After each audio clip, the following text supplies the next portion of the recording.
Hey everyone, welcome back to the channel.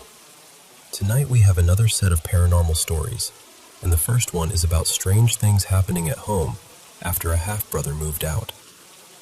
Before we start, please subscribe if you haven't already, and turn on notifications so you know when a new video is up. The person who sent this in says their half-brother used to be into rituals, auras, and energies. So when noises started happening after he left, it was hard not to think about him. Make yourself comfortable, and I hope you sleep well tonight.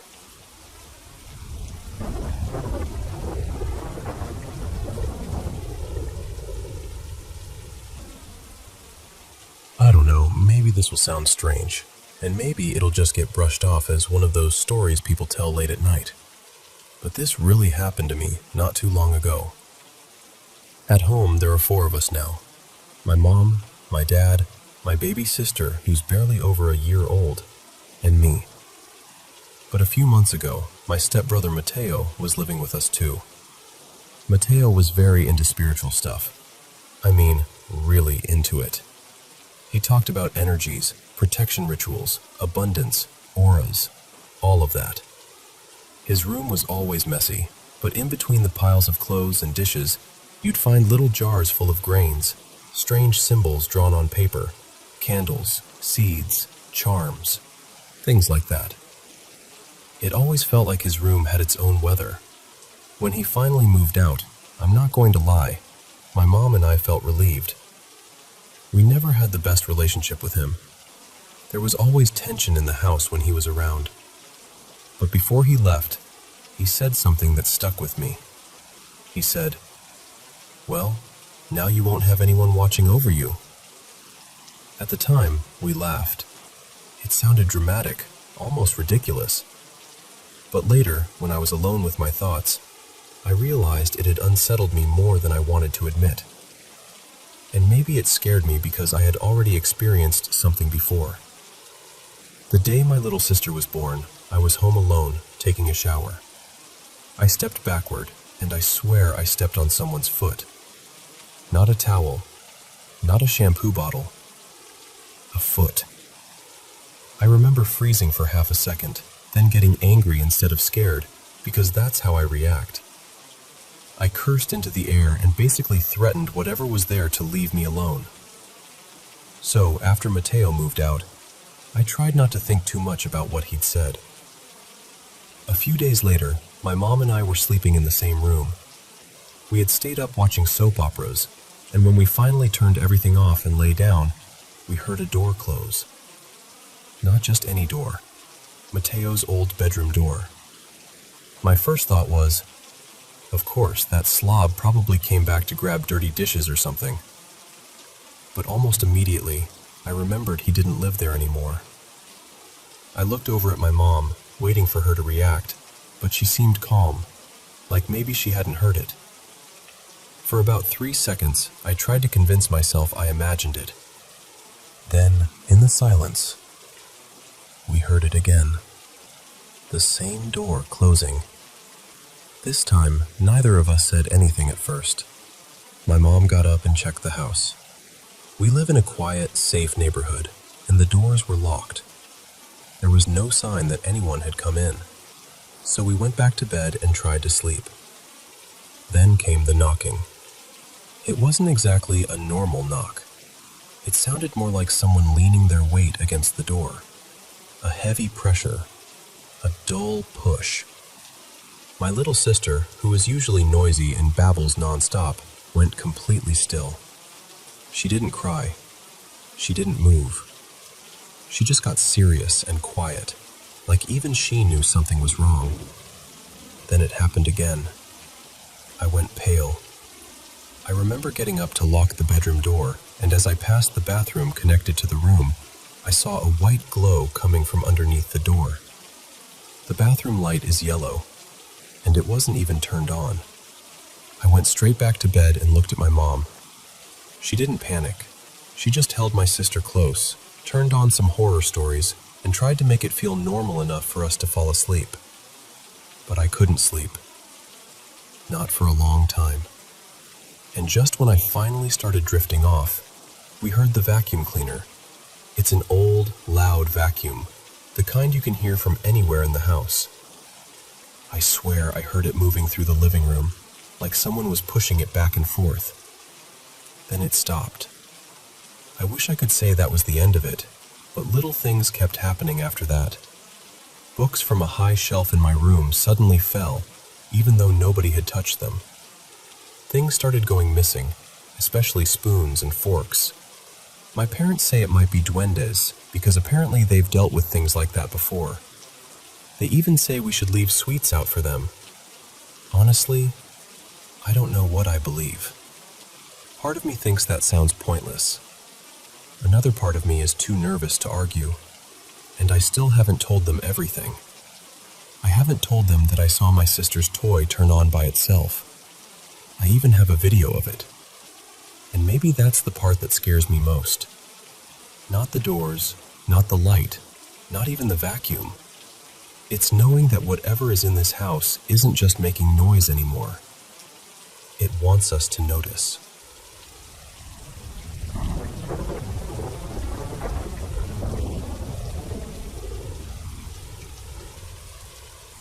It's been a little over 10 years since I lived in the house I grew up in, and I only recently found out that my younger brother, Mason, experienced things there too. I always knew that house felt wrong in certain places, but I didn't realize just how much he had seen until much later. A little backstory first. The house was an old farmhouse, built sometime in the early 1900s. From what we were told, it used to be a gathering place for farmers in the area. There were even stories that Henry Ford may have owned it for a brief time, although I can't say for sure if that part is true. But what I can say is this: almost every part of that house felt haunted. The kitchen and living room were probably the only rooms that ever felt somewhat safe. Everywhere else had this heavy feeling, like you were being watched from corners you couldn't quite see. Growing up, I always sensed things, but Mason saw more than I ever knew. He told me there was a little girl who followed him around the house. We even have a picture where something that looks like her is near him. He said she would follow him almost everywhere, except into the basement. And the basement was a completely different kind of fear. But first, I want to talk about the shadow with the red eyes. One night, I woke up in the middle of the night because I had to use the bathroom. I remember walking toward the dining room, still half asleep, and then I stopped. There was something standing near the cabinets. It was looking right at me. The only light in the room came from the moon shining through the window, so I couldn't make out a face or any clear shape. It was just a dark shadow, maybe 6 feet away from me. But I remember the eyes. They were red. What makes it even stranger is that our bird, who usually made noise at everything, was completely silent. Not a chirp, not a rustle, nothing. I should have been terrified right away, but I think my mind was trying to protect me from fully understanding what I was seeing. Years later, Mason told me he had seen the same thing. He was only around 6 years old at the time. Back then, my mom, Mason, and I would sometimes all sleep in my room together. One night, he woke up and saw a black shadow with red eyes standing right beside the bed, staring directly at him. That shook me, because I had never told him exactly what I had seen. And that was only one piece of it. There were so many stories from that house, especially from people who were sensitive to that kind of energy. On the main floor, there was the kitchen, living room, dining room, one bedroom, bathroom, mudroom leading to the basement, and a bar room. Every space had its own feeling. A family friend once couldn't sleep, so he went down to the living room and turned on the TV. At some point, he looked toward the window, and in the reflection, he saw a tall black mass standing behind the chair he was sitting in. My mom once woke up with her blanket wrapped so tightly around her throat that she had to fight to get it off. One of the first nights I slept in the small bedroom with my mom, she got up to use the bathroom, and suddenly I couldn't move. I remember lying there, completely frozen, feeling like something was in the room with me. Another family friend tried sleeping in that same small bedroom and said he couldn't rest because he saw a female spirit pacing around the room. Eventually, she sat down on the bed beside him. The bar room was another place where you never felt alone. It always felt like something was above you, hovering somehow. I hated being in there for too long. There was also a radio in the kitchen that would go off around 3 in the morning, even when it was unplugged. It played the same eerie line, something like, "She will haunt you through the night." After a while, we made sure everything that didn't need to be plugged in was unplugged before bed. One night, my mom was playing a game on the computer when she saw what looked like a pale, ghostly hand reach out from the bedroom doorway. And then there were the sounds from the basement. A few times, it sounded like someone was taking a sledgehammer and slamming it into the basement walls. The first time I heard it, I was alone in the house with Mason. It was so loud that the living room walls seemed to shake and the closet door started rattling. Later, my parents and a few cousins heard it too during a family game night, after everyone was supposed to be asleep. Upstairs, there were 3 bedrooms and a full bathroom. That area had its own strange activity. I would come home and find my toys moved around, or things placed somewhere I knew I hadn't left them. One time, I was sitting on the floor playing, and my closet door was cracked open just a little. I looked up, and the door slowly started opening wider, inch by inch, like someone was peeking out at me. After that, I kept that closet shut as much as I could. Anytime it was open, I felt this awful dread in my stomach. Mason used to sleep in my room sometimes, and he later admitted that he saw shadows in there all the time. He just never told anyone. Looking back, it makes sense why I never wanted to sleep alone. I always needed a pet with me. Our dog hated being in my room, but he would stay until I fell asleep. Then he'd leave. Mason also refused to take a bath unless someone stayed in the bathroom with him. I always felt like someone was standing outside the bathroom door too, so honestly, I understood. He hated being alone in that house, and I don't blame him at all. Then there was the basement. The basement had a laundry room, 3 small storage rooms with heavy wooden doors, and a little cellar. None of us liked going down there. It had this dark, nasty feeling that seemed to sit in the air. In the cellar, there was a chair sitting in the middle of the room with an old case of beer bottles nearby. We never used that room. It was basically left alone. But one day, my mom heard one of those bottles break down there. Another time, one of the heavy wooden storage doors slammed shut when no one was in the basement. Every time I had to go down there, I would take a deep breath first, like I was preparing myself. I always felt like something was watching me from just outside the laundry room. The lighting was terrible, and I would run back up the stairs as fast as I could. I honestly don't think even the dog wanted to go down there. That house had a way of making you feel watched, even when you were standing in an empty room. And the strangest part is that for years, I thought maybe it was mostly just me. But now that Mason has told me what he saw too, I know it wasn't just my imagination. That house had something in it. Maybe more than one thing. And whatever it was, it made sure we knew we were never truly alone.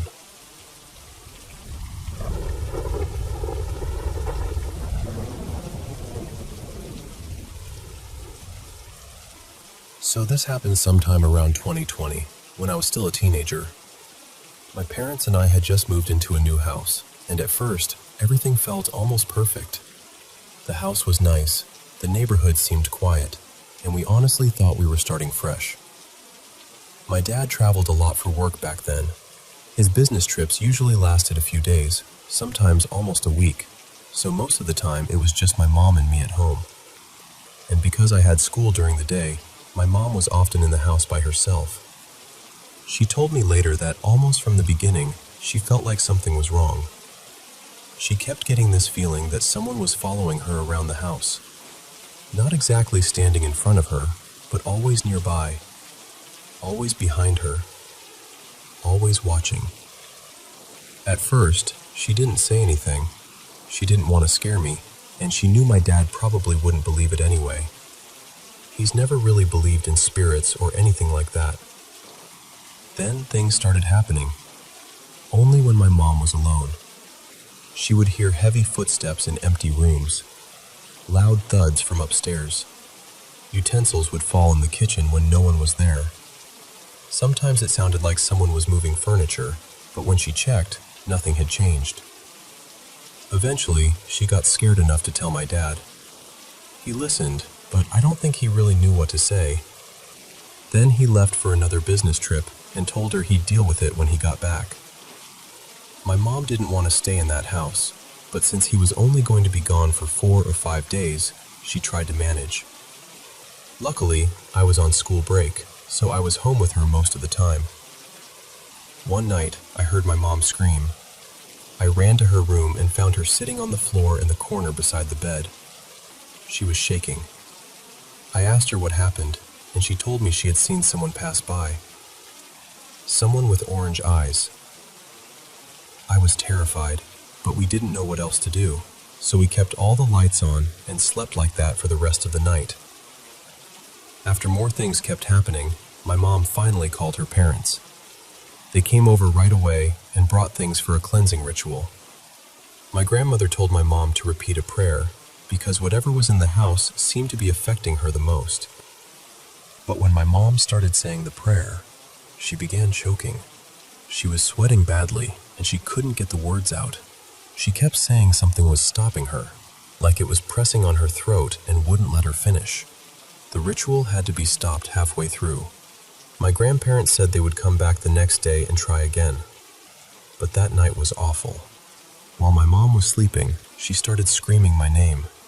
At first it was loud, then each scream got weaker and weaker. By the time I reached her room, she had stopped. I asked her what happened, and she told me the same figure had been on top of her body. She said it had orange eyes and thick, dark, messy hair, and she could feel its weight on her. She didn't just dream it. She said she saw it and felt it.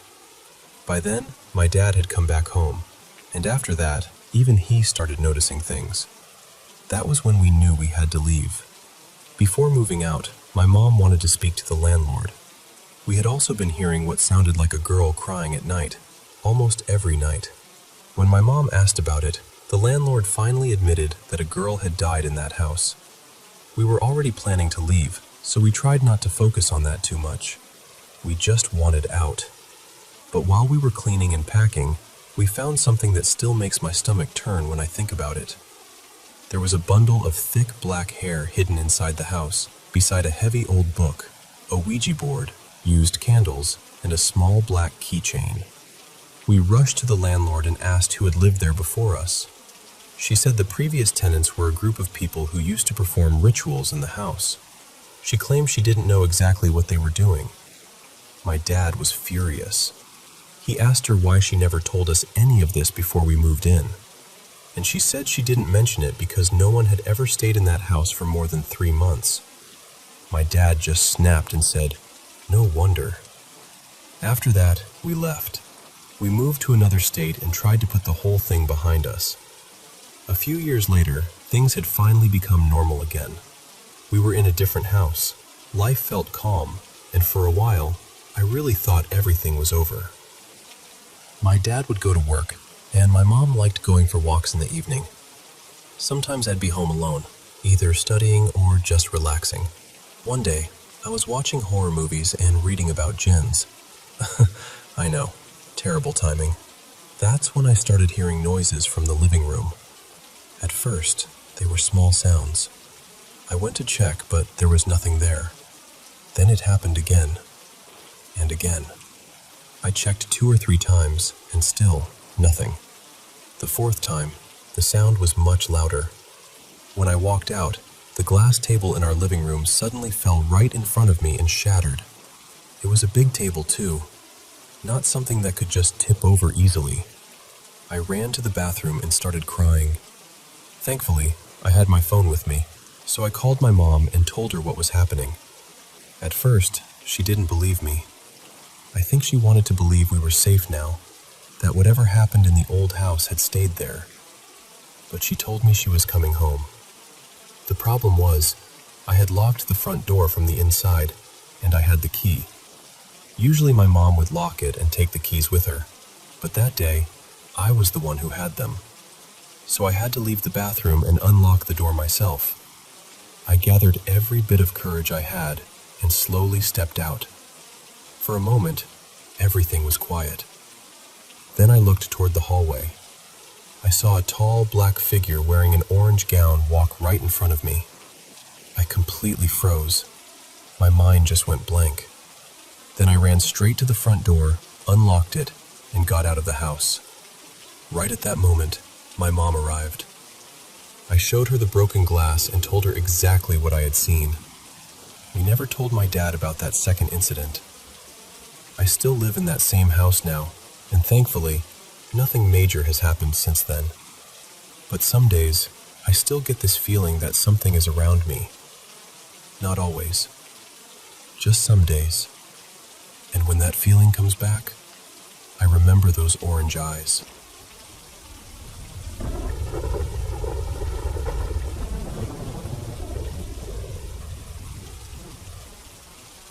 It was Rosh Hashanah in 2025, and I remember getting home from work sometime around 3 in the afternoon. I was exhausted, honestly. My whole body had that end-of-the-day heaviness, but I was also grateful to be home, ready to settle in and mark the new year in my own quiet way. But the second I opened my apartment door, I felt it. Something was wrong. Not wrong in a clear, dramatic way. Nothing was tipped over. Nothing was missing. The place looked exactly how I had left it. But there was this pressure in the air, this strange heaviness, like someone had been standing in my living room just minutes before I walked in. My apartment isn't big. It's basically one open space for the living room and kitchen, with my bedroom and bathroom off to the side. So I stood there for a while, just looking around, trying to catch whatever my mind thought it had noticed. But there was nothing. Eventually, I told myself, "Eliam, you're tired. You're imagining things." So I locked the door, made myself something small to eat, and went to lie down for a bit. At some point, I must have fallen asleep, because I woke up suddenly with my heart racing. It felt like a loud noise had snapped me awake. But when I stayed still and listened, there was nothing at all. No footsteps, no voices, no movement, just silence. I got out of bed and opened my bedroom door, and across the apartment, tucked into the far corner of the kitchen, I saw something. A shadow. But not the kind you get from furniture or poor lighting. This was darker than the dark around it. It had shape. It had presence. And then, it shifted. It moved. I didn't think. I just reached for the wall and flipped on the light. The shadow disappeared instantly. That should have made me feel better, but it didn't. It made everything worse, because now I knew I hadn't imagined it. Still, I tried to stay calm. I went back to bed, told myself there had to be some explanation, and eventually started drifting off again. Then I heard it. A soft clicking sound.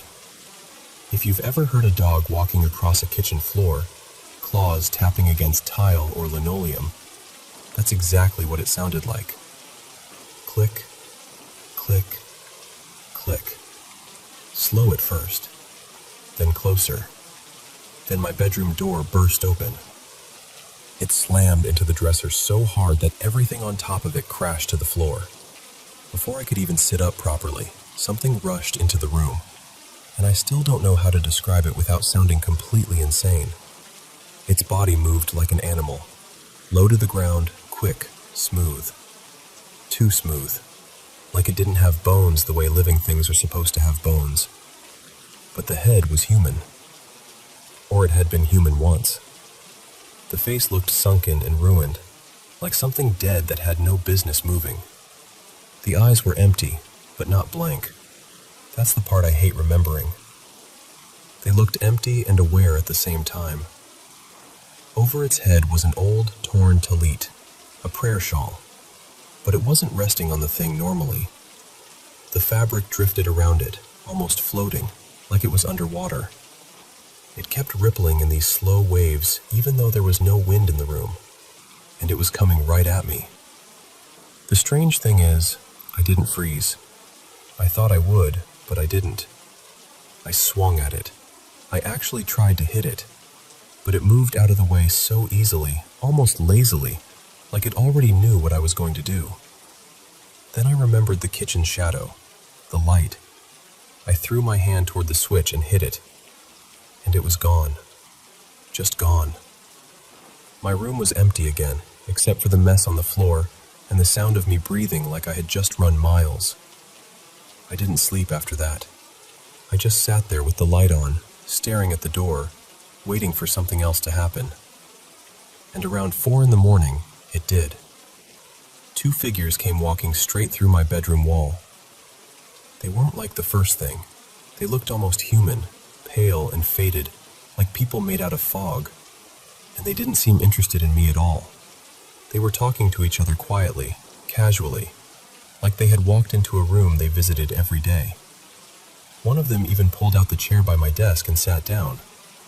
That was when I reached over and flipped the light on again. Both of them vanished, instantly.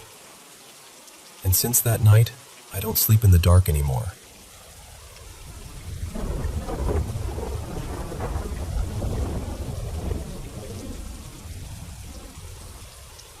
I should probably start by saying this. I do believe there are things out there that we don't fully understand. I'm not someone who jumps straight to, "It was definitely a ghost," or anything like that. Usually I'm more comfortable saying, "I don't know what it was. I can't explain it. I can't be sure." But I've seen enough strange things in my life that I try not to dismiss anything too quickly. I live in a suburb outside Boulder, Colorado, but my condo complex sits right up against a huge stretch of protected open space. There are trails, trees, ditches, brush, and a lot of wildlife. So when something odd happens at night, my first thought is usually, okay, maybe that was an animal. I moved into this condo about 7 months ago. About 6 weeks after I got here, I woke up suddenly around 1:45 in the morning to the most horrifying scream I have ever heard. It was sharp, loud, and completely unnatural. It lasted maybe 3 or 4 seconds. Then, after about 1 second of silence, it happened again. Same scream, same volume, same length. I just lay there frozen. It didn't sound like it was right outside my window. It seemed farther away, maybe from another building or somewhere beyond the parking lot. But it was loud enough to wake me from a dead sleep. At first, I tried to be rational. I started searching for animal sounds in Colorado. Foxes, owls, mountain lions, bobcats, coyotes, anything that might sound like a person screaming. And I did find a few animals that can make really unsettling noises. But the thing that bothered me was how identical the 2 screams were. They didn't rise or fall. They didn't shake or crack the way a human voice usually does. They were just perfectly even. Scream, pause, scream. I thought about calling the police, but I didn't know what I would even say. I heard a scream somewhere, kind of far away? I had no location, no details, nothing useful. And honestly, this is hard to explain, but it didn't sound like someone calling for help. It sounded more like something trying to scare whoever heard it. 2 months later, it happened again. Same time, 1:45 in the morning. The exact same 2 screams. I knew it wasn't my imagination, because I had never forgotten the first time. The sound was burned into my mind. And this second time, everything matched. Same length, same volume, same little pause in between. I got out of bed and looked outside. The parking lot was still. The buildings were quiet. Nothing moved, but I couldn't shake the feeling that something was out there. Then, about a month ago, something else happened. I was taking my dog, Milo, outside at around 4:45 in the morning. It was still dark, and the complex was completely quiet. That's when I saw this figure crossing the far side of the parking lot. It was incredibly tall. I mean, impossibly tall. Maybe 8 or 9 feet. And it was completely black. Not like a person wearing black clothes. It looked black all the way through, like a cutout moving across the world. It crossed the parking lot, stepped over the ditch, and headed toward the open space. Milo usually barks at everything. A leaf blows wrong, and he has an opinion about it. But this time, he didn't make a sound. He just stared. Then he suddenly wanted to go back inside. And so did I. That brings me to last night. I woke up again at 1:45. The scream came first, then the pause, then the second scream, exactly like before. And right after that, Milo started acting like he needed to go outside. He never wakes me up in the middle of the night, so I thought, okay, maybe he really has to go.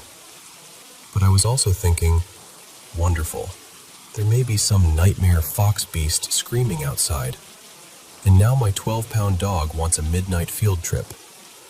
I convinced myself it was probably wildlife. I grabbed his leash, turned on the outside light, and took him down. But he barely went to the bathroom. He mostly sniffed around and stared into the dark, like he was checking the air. He didn't bark once. That scared me more than the screaming, honestly. I brought him back inside, locked the door, and we got back into bed. A little while later, I thought I heard something that sounded almost like a word. I couldn't make it out. It was soft and quick, and I told myself I was probably just rattled. Then the screams happened again. 2 more. Scream. Pause. Scream. That was the first time it ever happened twice in one night. This morning, I texted a couple of neighbors and asked if they had heard anything strange around 1:45. Both of them said no. One of them added, "This neighborhood is interesting," which is not exactly the comforting answer you want after a night like that. I tried to ask what they meant, but we don't talk much, and over text, they didn't really give me anything more. So I called a relative of mine, Elliot, who studies folklore and strange old stories. That kind of thing.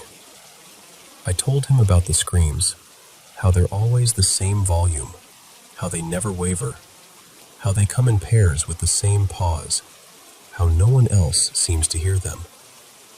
Then I told him about the tall black figure I saw near the open space. He got quiet for a moment. Then he asked, "Do you think it could be a banshee?" I've been looking up banshees all morning, but most of what I'm finding is from video games or fantasy stuff, and none of it feels very helpful. So I don't know what I heard. I don't know what I saw.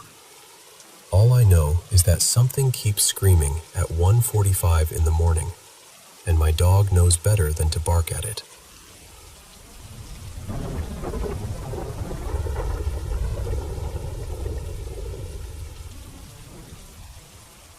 I used to live in this narrow little valley tucked into the Rockies, and because I rented for years, I moved around more than I ever wanted to. After quarantine, my partner Evan and I were desperate to get out of the tiny studio apartment we had been trapped in. We had a dog and a cat, so finding a pet-friendly place was not easy. When an old townhouse opened up on a quiet road, we grabbed it almost immediately. It sat in a strange spot, though. On one side there was a graveyard, on the other, a river. At the time, I told myself it was peaceful, maybe even charming in a gloomy mountain town sort of way. I have always been a little sensitive to places. I have had odd experiences before, mostly in old homes with heavy histories, but I try not to make a big production out of it. Some places carry things. That has always been my feeling. I usually just let whatever is there exist, and I go on existing too. Evan, on the other hand, did not believe in any of that, not even a little. Before we signed the lease, I walked through the townhouse with our dog, just to get a feel for it. Everything seemed calm. I went back a second time, and again, nothing felt wrong. We moved in during late spring, and for months it was quiet. Then fall came. About a week after Halloween, Evan decided he wanted to store our summer gear. He told me he had found a crawl space under the stairs. I had no idea it was there, and the second he said it, I felt this tight, sinking feeling in my stomach. I told him, "Please don't go down there." He laughed, of course. He thought I was being dramatic. He opened it anyway and climbed down into this underground space with a dirt floor and stone walls. It was bigger than I expected, maybe the size of a small room. I leaned in just far enough to look, and everything in me wanted to back away. The only thing down there was an old painting leaning against the wall. It showed a single bare tree on a hill at night. I hated it instantly. I told Evan not to store anything down there and to close it back up. The next day, I came home and found all our summer gear packed into that crawl space. And the painting was in the living room. I made him put it back immediately. That was when things started. At first, it was small. One night, we went out to dinner, and I left the hallway light on for the animals. I remember doing it clearly because I went back inside specifically to turn it on for our dog. When we came home, the light was off. Not burned out, not flickering. The switch had been flipped. That was easy enough to explain away, but I knew. Upstairs, there was a long hallway. Our bedroom was at one end, facing the river, and the spare room, which I used as an office, faced the graveyard. If the office door was open, you could look straight through the window and see the headstones. Evan never liked that room, so we usually kept the door closed. A few days later, I was working in the office when my cat knocked a heavy glass off my desk. It shattered. I swept it up and put the broken pieces in the upstairs bathroom trash. That evening, Evan and I were downstairs relaxing, and I decided to go up to the bedroom. I never turned on the stair lights, but for some reason, right before I stepped up, I got that same awful feeling. So I flipped the light on. There, sitting on the stairs, was a huge shard of glass from the cup. If I had taken one step in the dark, it would have gone straight into my foot. I checked the upstairs bathroom trash. The rest of the broken glass was still there, and the bin was upright. My cat could not have dragged that piece out, and my dog avoided the upstairs completely in that house. After that, things escalated quickly. We started seeing little balls of light in the living room. Our cat would chase them. Once, he was meowing near a hanging plant, and I watched one of the macrame tassels swing out and smack him right in the face. There was no fan on, no window open, nothing moving in the room. Then one night, around 3:30 in the morning, we heard a massive crash from the office. We had an industrial shelf in there with a locking carabiner hanging from it, and all our climbing gear was clipped onto it. It was heavy, probably 15 pounds or more. Anyone who has used climbing gear knows a carabiner does not just fall off. You have to press the gate in and lift it off. Somehow, that entire bundle had been removed from the shelf and dropped onto the floor. That scared Evan badly enough that he grabbed his gun and searched the whole house, convinced someone had broken in. Then he went outside to check around the building. As soon as the front door shut behind him, there were 3 loud knocks on the bedroom wall right above my head. That wall was the outside wall of the house. We were the end unit. There was nothing on the other side except open air. That was the moment Evan started to believe me. Soon after, we began hearing voices. At night, while we were lying in bed, we would hear a man and a woman talking in the corner of our room. Not clearly enough to understand every word, but clearly enough to hear the rhythm of conversation, back and forth, male voice, female voice. It sounded like listening to people talk through a closed door. I was so unnerved that I made Evan check the upper crawl space under the roof to make sure no one was living up there. I asked the neighbors if they heard anything strange, but they all looked at me like I was losing it. The woman next door lived alone, and there was no man in her house. Still, almost every night, those voices came from the corner of our bedroom. Then the night terrors started. I had never had sleep paralysis before, never had night terrors, but in that house, I would wake up screaming for help, screaming Evan's name, unable to move. One night, during one of those episodes, I saw a figure crawling over me.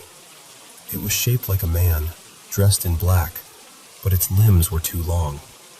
Its head looked like a boar or a pig. It started near my feet and crawled toward my face while I tried to scream. Right before it reached me, I woke up to Evan lunging across the bed. He said he had woken up and seen something crawling over my body. He was trying to shove it off me. I asked him to describe it. We had seen the same thing. After that, I started sleeping downstairs on the sofa, but it did not help. The voices continued. The lights continued. The strange knocks and moving objects continued. At one point, I became so desperate that I called a church to ask whether someone could come bless the house. While I was on the phone in my office, talking about bringing a priest over, every light in the room started flickering. During the time we lived there, everyone in the house got sick, even the animals. Our cat and dog started vomiting and having accidents indoors, which they had never done before. My cat was diagnosed with kidney disease. Evan got so ill, he needed surgery and dealt with terrible vertigo. My own autoimmune condition, which had been stable for years, flared worse than it had in nearly a decade. Maybe some of that was stress. I know that is possible. But I also know what that house felt like. Thankfully, after the first year, our lease went month to month, and we saved every bit we could until we were able to leave. Once we moved out, everything stopped. No more voices, no more lights, no more night terrors. I have never had sleep paralysis again. Evan recovered. My health settled. And the strangest part was my vet later told me my cat no longer showed signs of kidney disease. A while later, I met someone who worked in a building just a couple blocks from that townhouse. They told me their building had constant paranormal activity too, enough to turn them into a believer. I still think about that place sometimes. That old townhouse caught between the graveyard and the river. And honestly, I believe something about that location pulled things in. Or maybe it held on to them.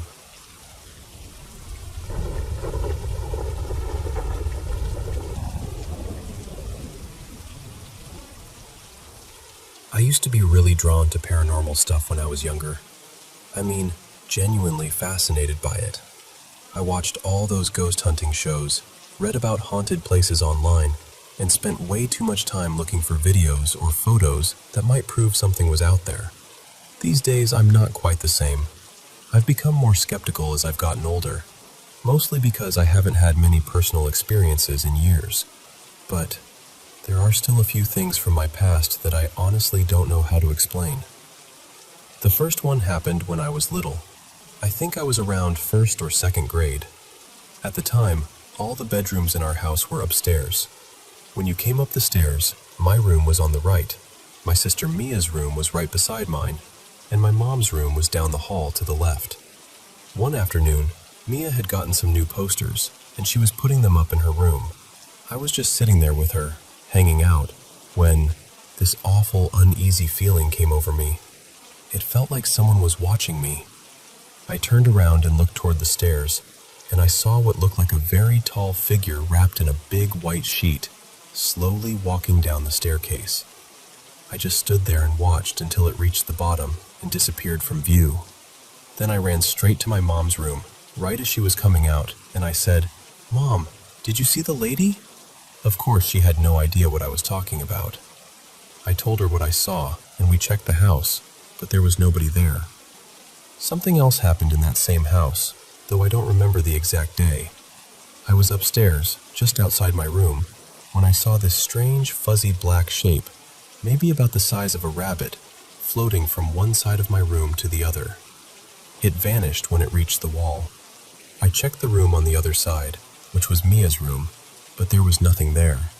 The next stretch of strange experiences happened when I was in high school, after my dad moved into a different house. There was just something about that place. I always felt uneasy there, especially when I was home alone, or when everyone else was asleep. That was the period when the most things seemed to happen. Not huge, dramatic things, but little things that built up over time. Noises I couldn't place. Knocks on the walls. What sounded like footsteps in rooms where nobody should have been. It got to the point where I didn't want to sleep in a room by myself anymore. One night, I was sleeping in Mia's room. She was already asleep. My dad was asleep in his room, and I was still awake watching TV after midnight. Suddenly, I heard what sounded like someone running full speed up the stairs with heavy, heavy footsteps. My heart started pounding. The bedroom door was still open, but I was too scared to get up and close it. So I just turned toward the wall, pulled the blanket over my head, and stayed like that until I finally fell asleep. After that, I started sleeping downstairs on the couch. The couch was right underneath my old bedroom, and since I was a teenager, I usually stayed up pretty late. One night, around 3 in the morning, I heard footsteps directly above me, like someone walking around in that room. At first, I told myself it was probably Mia going to the bathroom. But the next day, I asked her about it, and she said she had gone to sleep before midnight and hadn't gotten up until morning. Another time, I was watching a movie with my family in a room where you could see the stairs in the upstairs bathroom. I looked up and saw what seemed like a little ball of light floating in the bathroom doorway. It stayed there for a few seconds, then disappeared. My dad's room also gave me a strange feeling. I don't know how else to describe it. Whenever I walked in there alone, I felt uncomfortable in a way I couldn't explain. The only other things that happened were 2 episodes of sleep paralysis. The first one happened when I had fallen asleep on the couch at my mom's house.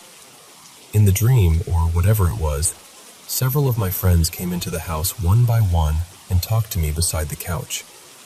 Then suddenly, everyone was gone. The house felt empty, and I couldn't move. I tried so hard to sit up or speak, but my body wouldn't respond. Then, all at once, I snapped out of it and sat straight up. The second time was much worse. I was asleep in my bed, and I thought I had woken up. I was staring at the ceiling when a dark, faceless figure slowly started moving over me, filling my vision. I could feel what seemed like 2 hands moving up my sides, and I was terrified. When everything went completely dark, I woke up with my heart pounding. Since that last sleep paralysis episode, nothing else has really happened to me. Now, part of me wonders if all of it was just an overactive imagination, especially because I was younger and so interested in paranormal things at the time. But another part of me still remembers how real those moments felt. And honestly, I still wonder why it all seemed to happen when I was young, then just stopped.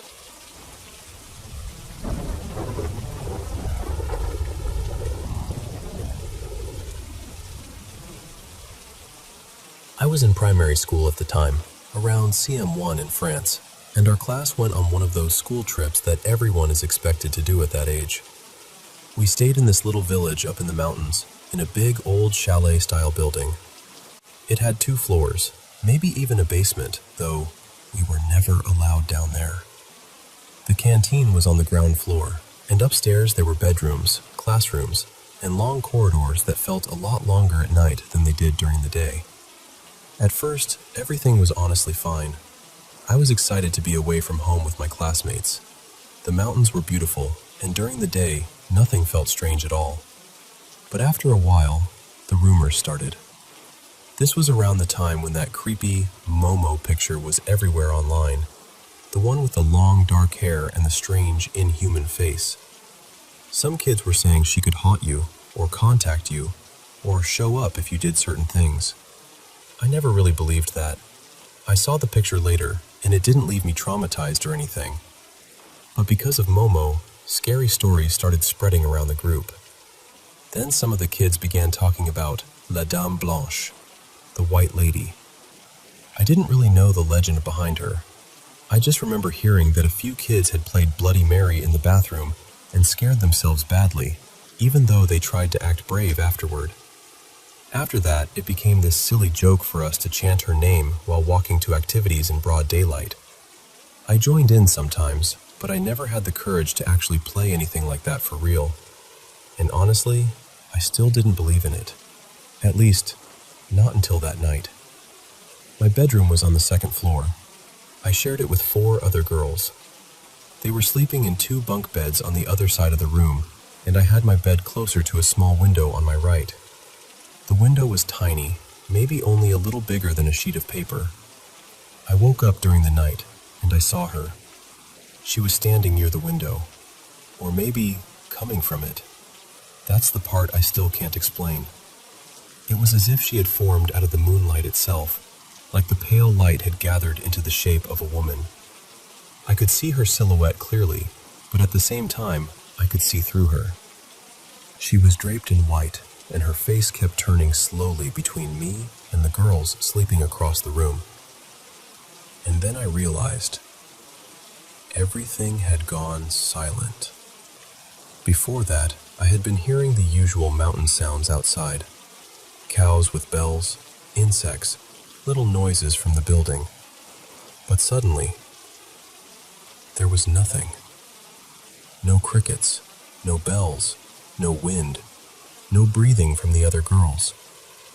Just silence. I wanted to cry, but I was too scared to move. I didn't want to blink. I didn't want to look away. I was terrified that if I stopped watching her, she would come closer. Her face was the worst part. Sometimes it looked completely pale, so pale that I couldn't make out her nose, eyes, or mouth unless she turned slightly to the side. But then, in the next moment, her eyes and mouth would seem darker, sharper, almost black. Not exactly angry, but deeply wrong. Like her features couldn't decide what shape they were supposed to have. I couldn't tell if she wanted to hurt us. I didn't feel hatred from her, not exactly, but I knew with my whole body that I didn't want her near me. And then, I started praying. I wasn't religious. I'm still not really. But in that moment, I remember thinking something like, "Dear God, if you exist, please show me you're here. Please make her leave us alone. I've been good. I need to see my parents again. The girls here are kind too, so please don't hurt us." I just kept begging in my head, over and over. She didn't disappear. She stayed there, half transparent in the moonlight, watching the room. At some point, I must have fallen asleep again, because I remember still seeing her as I drifted off. When I woke up in the morning, the sun was up, the room was normal, and she was gone. I never saw her again. For the rest of the trip, things mostly went back to normal, but I had a hard time sleeping after that. I kept staring at that little window, waiting for the light to change shape again. Within a couple of weeks, people stopped talking about the White Lady. The jokes faded, the rumors disappeared, and everyone moved on.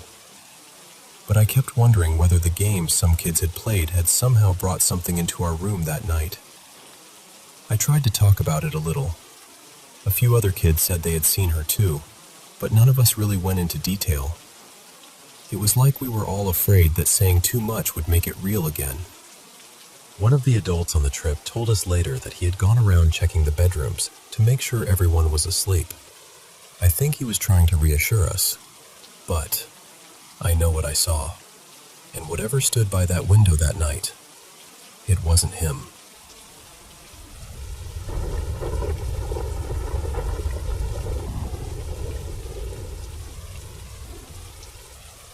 I was still pretty young when this happened, not long after I came out of foster care. My family had just moved into this apartment complex called Elmdale Place in El Reno. It was one of those places that was actually affordable, and for me, my brother, and my 2 sisters, it felt like we finally had enough room to breathe. But almost right away, something about my bedroom felt wrong. Every night, after the lights went out, I would see these red eyes on the wall beside my closet. They didn't have a body, no shadow, no shape, no face, just 2 flat, red, glowing eyes, almost like they were being projected onto the wall. The strange part was, my room was completely dark. There wasn't any light coming in from outside, no nightlight, nothing, just darkness and those eyes. And they blinked. Not randomly either. They copied me.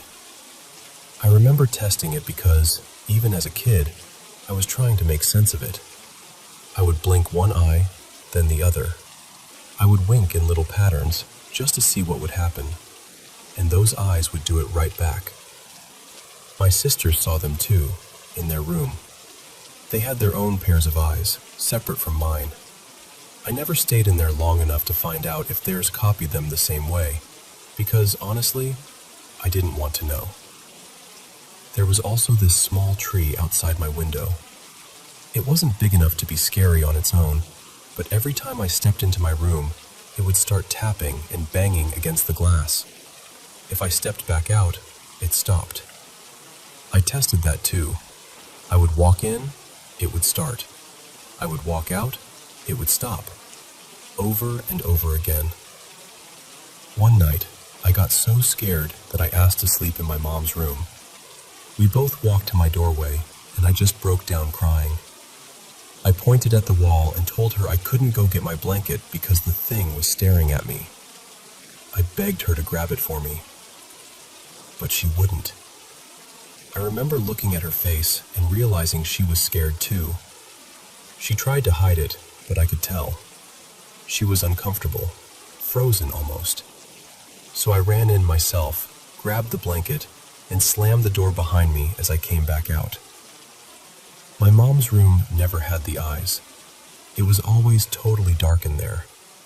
But it still felt awful, heavy, dreadful, like the darkness in that room had its own weight. I didn't understand that feeling as a kid, and honestly, I still don't fully understand it now. Back then, because I was so young and didn't know what else to call what I was seeing, I gave the eyes names. I called one Invisible Giraffe and the other Invisible Zebra. I know that sounds strange, but when you're little, your brain tries to make scary things feel less scary. About 6 months after we moved in, we came home one day and our bedrooms had been rearranged. My bed had been moved against the wall where the eyes used to appear. For the first week, I kept waiting for them to come back. I didn't trust that they were really gone. But they never showed up again. And that wasn't the only thing that changed. The tree stopped hitting my window. My sisters stopped seeing the eyes in their room too. It was like whatever had been there just vanished after the furniture was moved. Years later, when I was older, I started looking into the apartments. I found out that in 2009, a family had tragically died there in a really horrible way. I've never been able to stop connecting that to what I saw as a child. I don't know for sure what those eyes were. I don't know why they copied me, or why moving the beds seemed to make everything stop. But I know what I saw. It has stayed with me my whole life, tucked away in the back of my mind like a door I don't really want to open. Sometimes I think about going back, just to see if I can feel anything there again. But another part of me knows I probably shouldn't mess with something I don't understand. So I'm asking now, has anyone else ever seen red eyes watching them in the dark? Especially eyes that blinked when you blinked? because I would really love to know that me and my siblings aren't the only ones who experienced something like this.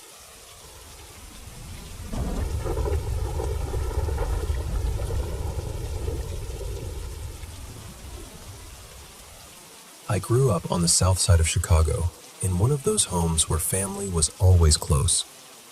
A lot of my relatives lived nearby, and some of my extended family were in and out of the house all the time. So, from the outside, you'd think I would have felt safe. But at night, I never did.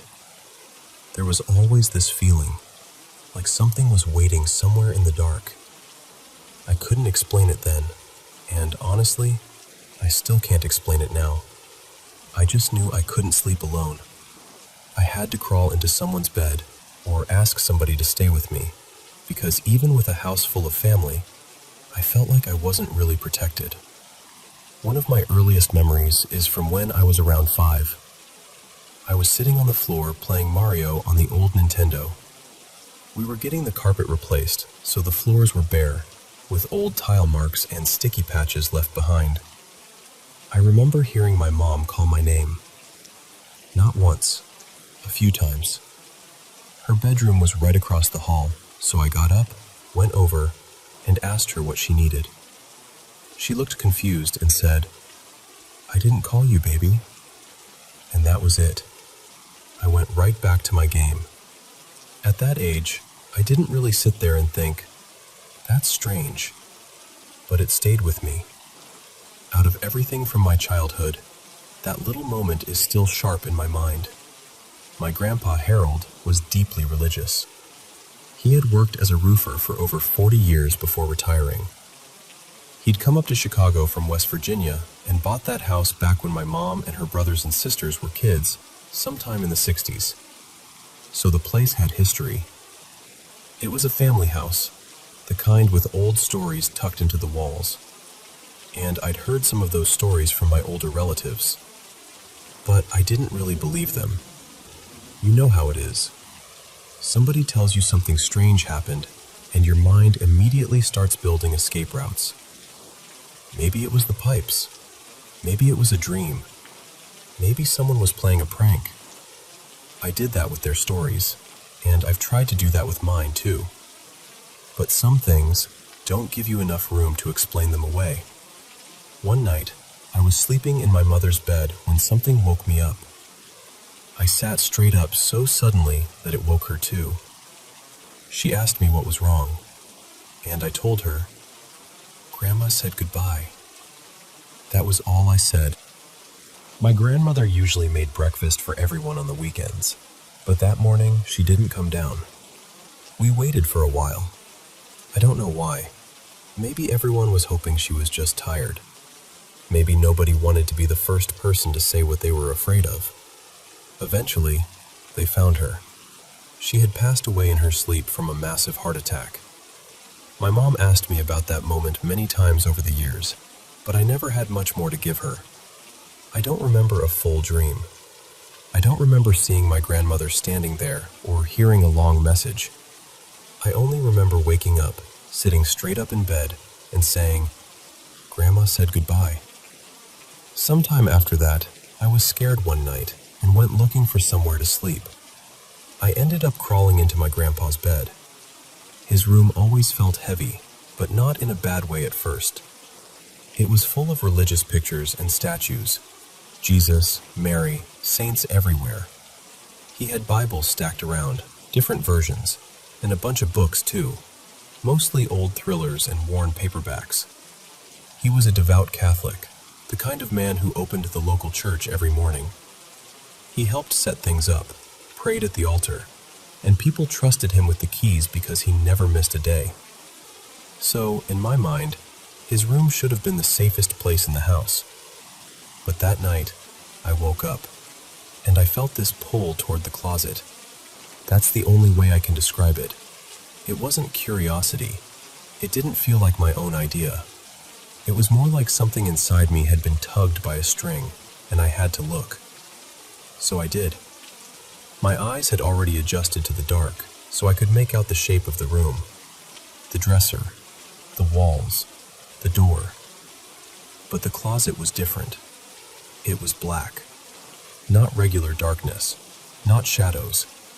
It looked like a hole had opened in the room, and inside that blackness were two red eyes. They weren't glowing exactly, but they were there, blurry around the edges, a little slanted, floating almost. I couldn't tell what they were looking at. They didn't even seem fixed on me. They were just hanging there in that dark, staring into nothing. I felt all the fear hit me at once. I laid back down, squeezed my eyes shut, and didn't move. I didn't scream. I didn't wake anyone. I just froze there under the blankets until eventually, somehow, I fell asleep again. The part that still bothers me most is what happened later. When I woke up, the house was empty. Everyone was gone. So whatever that was, I had slept in that room with it for who knows how long, completely alone. And that thought scares me even more than seeing the eyes. Years later, my mom told me she had her own experiences in that house growing up. The one I remember most is her saying something grabbed her through the wall while she was sleeping. She didn't talk about it dramatically. She said it so casually that I almost convinced myself it had to be some sibling prank or half-asleep confusion. That's what I always tried to do, find the reasonable explanation. But some rooms in that house never felt reasonable. My sister's room was one of them. I hated being in there. It always felt like something was watching from a corner you couldn't quite see. I never slept in that room, not once. And even now, when I think back on that house, I don't remember it as just a childhood home. I remember it as a place that held its breath at night.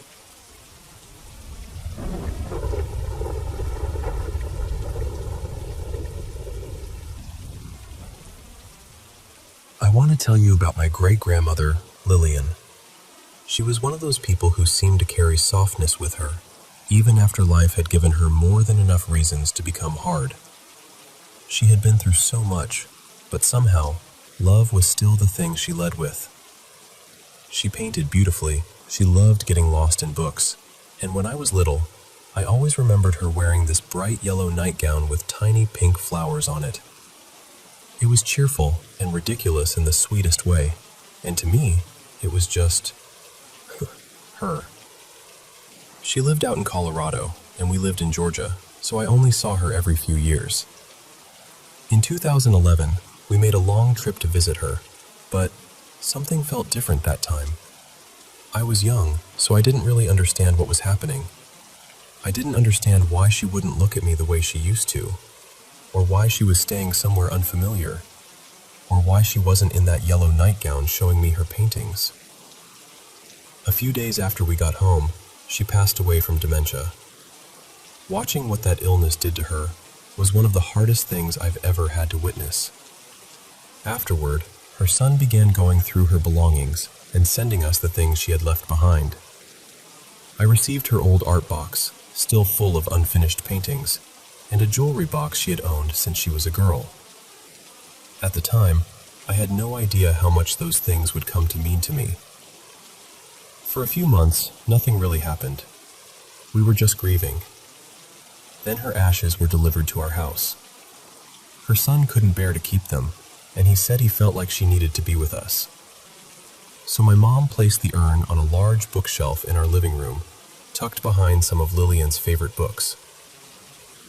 That night, after I had finally unpacked her jewelry box and looked through her art, I had a dream about her. In the dream, it was Christmas morning. My mom was in the kitchen making breakfast. My brother and I were playing with new toys, and my great-grandmother was there with us, calm and familiar, like she had never left. At one point, she went upstairs to get something. Then I woke up because I felt a hand touch my leg. It was warm, not frightening at all. It felt like someone had sat gently at the end of my bed and rested their hand there, just to comfort me. The next morning, I told my mom right away. Before I could even finish, she started crying. She told me that earlier that morning, while she was making breakfast, she saw a blur of yellow and pink rush up the stairs.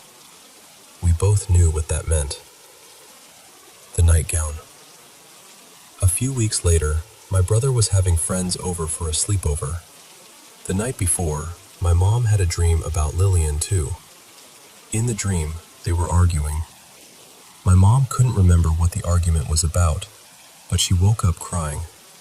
That morning, she came into my room to wake me up so I could help clean. As we walked downstairs, we stopped cold. There were books scattered all over the floor in front of the bookshelf. But not just any books. Only the books that had been sitting directly in front of Lillian's ashes. Her favorite ones. They weren't just tipped over either. They were a few feet away from the shelf. Nothing else had moved. Not the other books, not the urn, not even the dust nearby. We had a cat, but there was no way the cat could have caused that kind of mess so precisely.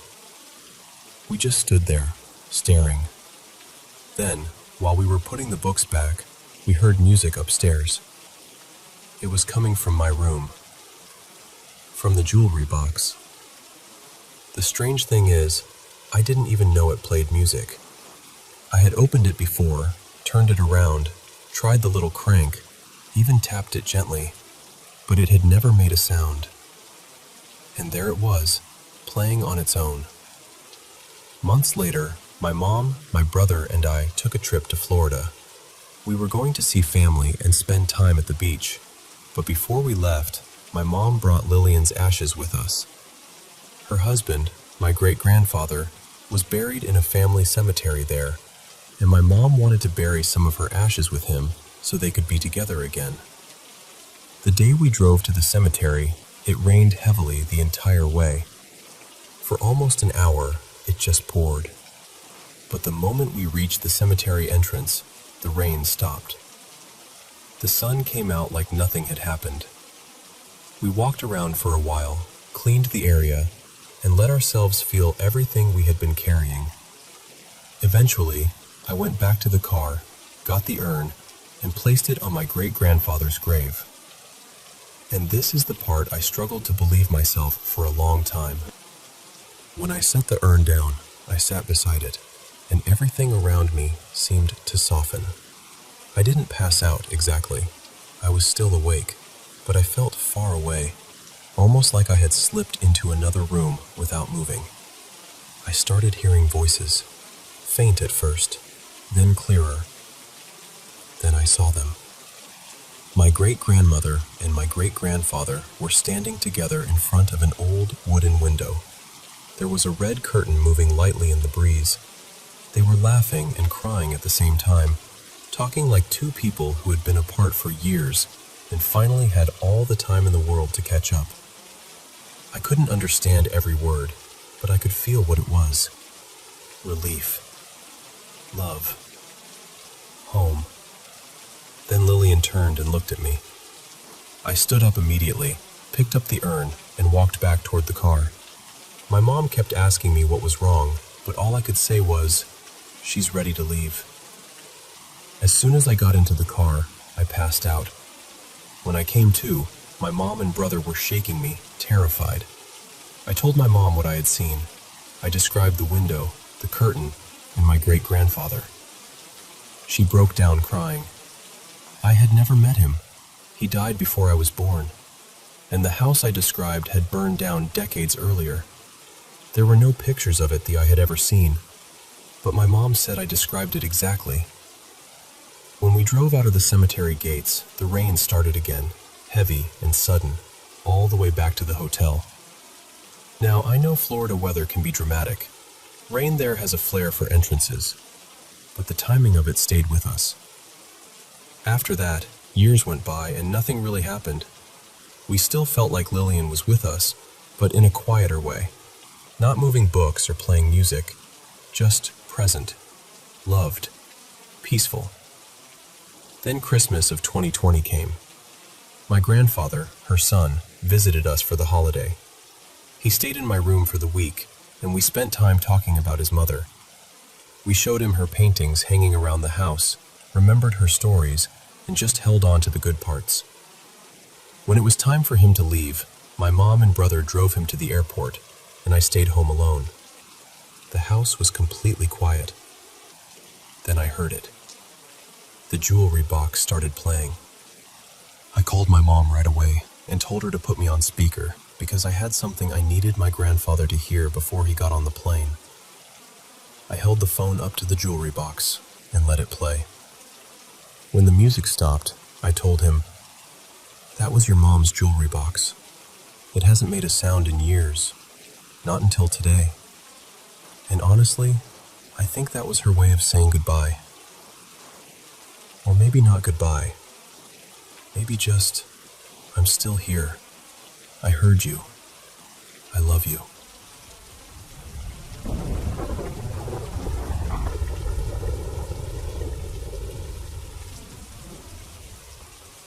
I'm still trying to make sense of something that happened to me earlier today, and honestly, it has stayed with me in a way I can't quite explain. I was sitting in a park in London, right by this small pond, just taking in the kind of sunshine we don't get very often. There were people around, nothing unusual happening, just a normal afternoon.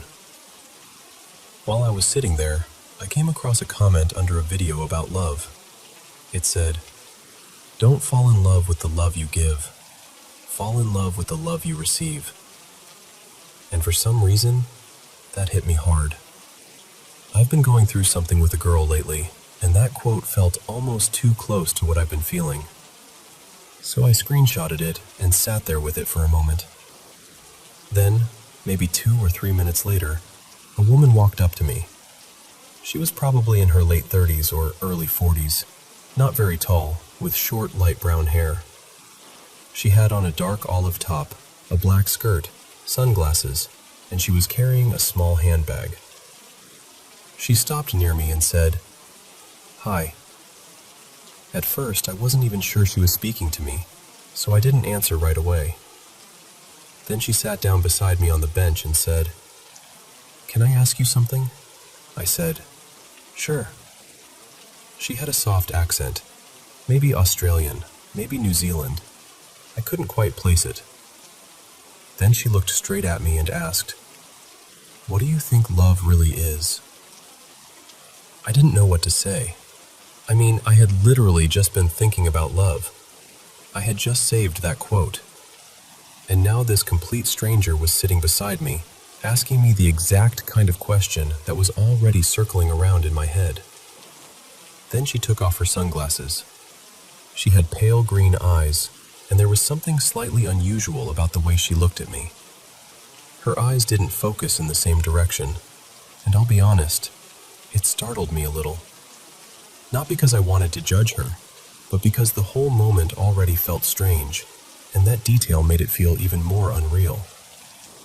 I remember sitting there, trying to stay calm, but inside I was nervous.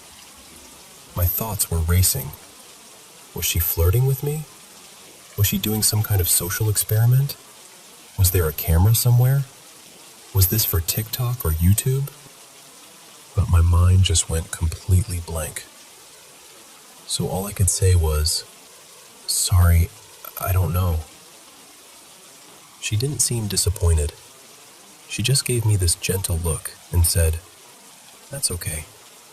I just wanted to tell you that everything is going to be all right, and you're not alone." Then she stood up, put her sunglasses back on, and walked away quickly, back in the same direction she had come from. She went down a path that led toward a wooded area. And I just sat there. I must have stayed on that bench for at least 10 minutes, trying to understand what had just happened. I looked around for cameras. I looked to see if anyone nearby had reacted. But everyone was just going about their day. Nobody seemed to notice anything unusual at all. Eventually, I got up and walked down the same path she had taken. Part of me wanted to find her, just to see if she was with someone, or if there was a camera crew nearby, or anything that would explain it. But I couldn't find her. That's what makes this so strange to me. A random woman came up to me and asked about love just minutes after I had been sitting there thinking about love. She didn't seem to speak to anyone else. She didn't go around asking other people questions. If it was a survey or a project, surely she would have approached more than just me. If it was some kind of prank video, it was the quietest, most uneventful prank in the world. And the fact that she came from one direction, spoke only to me, gave me that message, and then went straight back the way she came, made it feel almost intentional. Like she had come there for that exact moment. I know how that sounds. I'm usually skeptical about things like this. I don't jump straight to supernatural explanations. But this didn't feel normal. It didn't feel random either. The words she said affected me more than I expected. A few years ago, I lost my father, and when she said, "You're not alone," something in me shifted. It made me wonder whether the message was about him, or whether it was about the girl I've been struggling over. Or maybe it was just a stranger who somehow said exactly what I needed to hear at exactly the right time. I don't know who she was. Maybe she was just a woman having her own kind of difficult day. Maybe she was deeply intuitive. Maybe she had mental health struggles. Maybe it was coincidence. Or maybe, in some way I can't explain, she was meant to cross my path. But I can't shake the feeling that there was something different about that encounter. I keep replaying it in my mind. Her voice, the question, the timing, the way she left. And honestly, I still don't know what to make of it.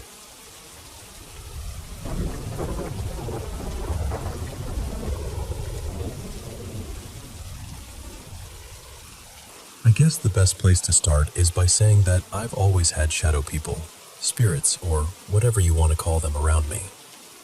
I've lived in 3 different houses, and something happened in every single one. The first house, I'll call it House Elm, was where it started. I was really young there, and honestly, I was going through a lot of the time. For years, I told myself I probably imagined most of it, or that maybe I was just being dramatic because I was a kid. But I remember hearing people when no one was there. Sometimes animals too.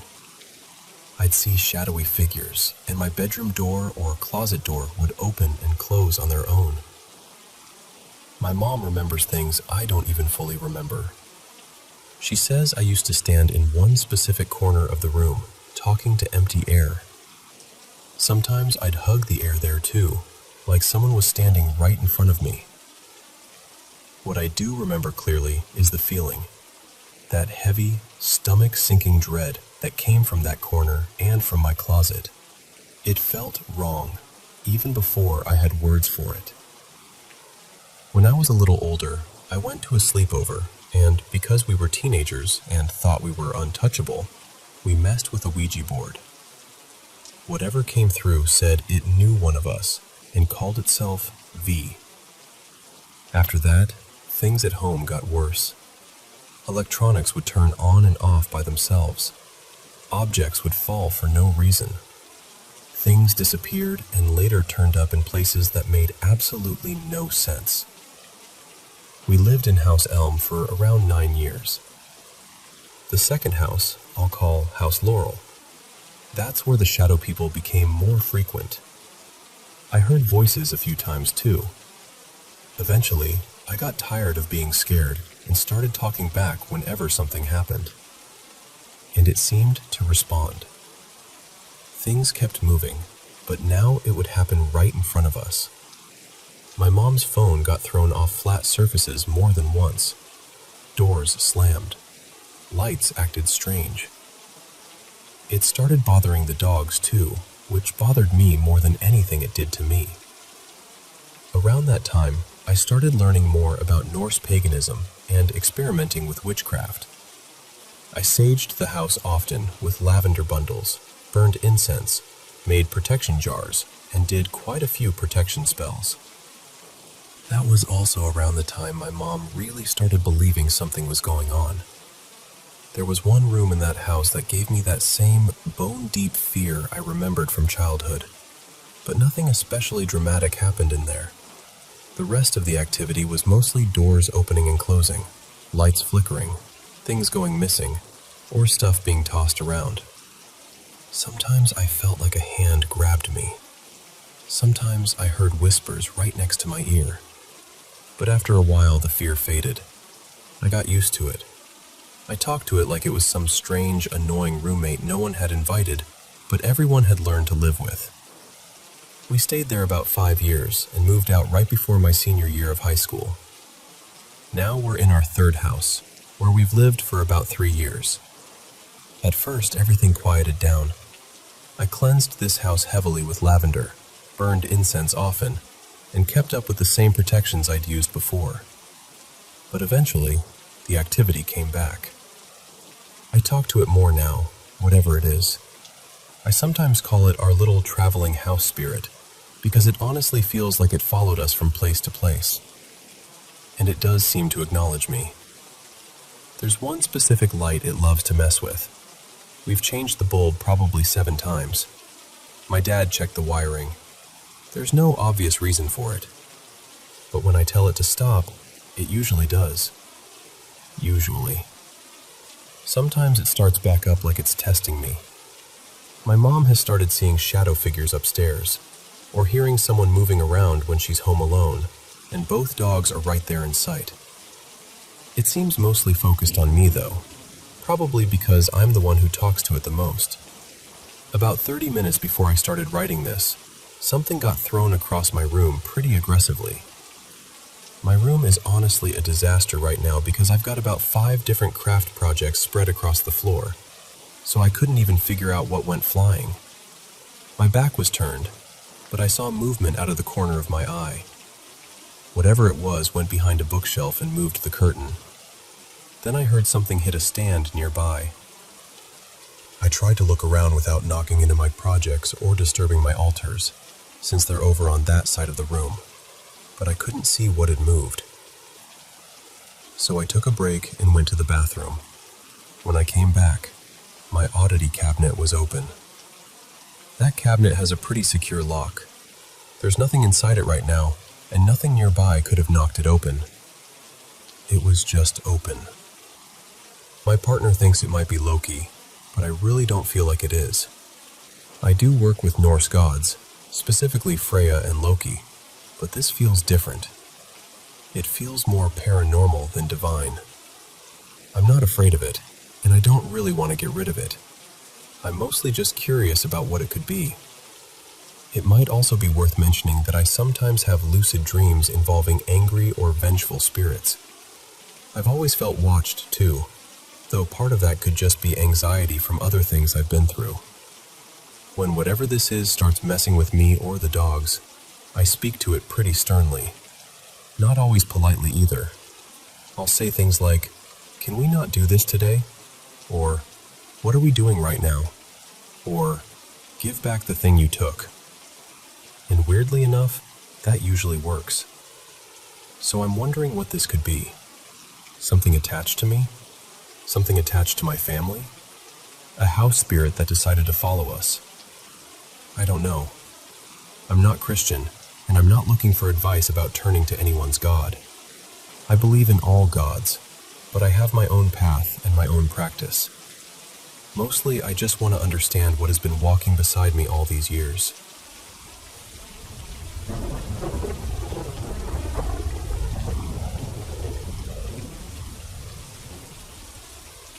I want to tell you about one of the eeriest stories to come out of Turkey, and what makes it so unsettling is that people there have about it for generations.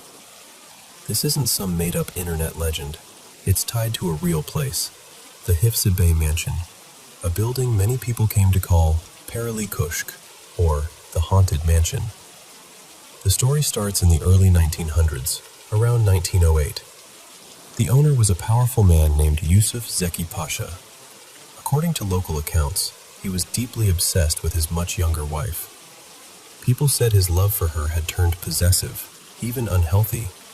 So he had this towering mansion built almost like a private prison, keeping her shut away in one upper section of the house, far from strangers, far from the city, far from ordinary life.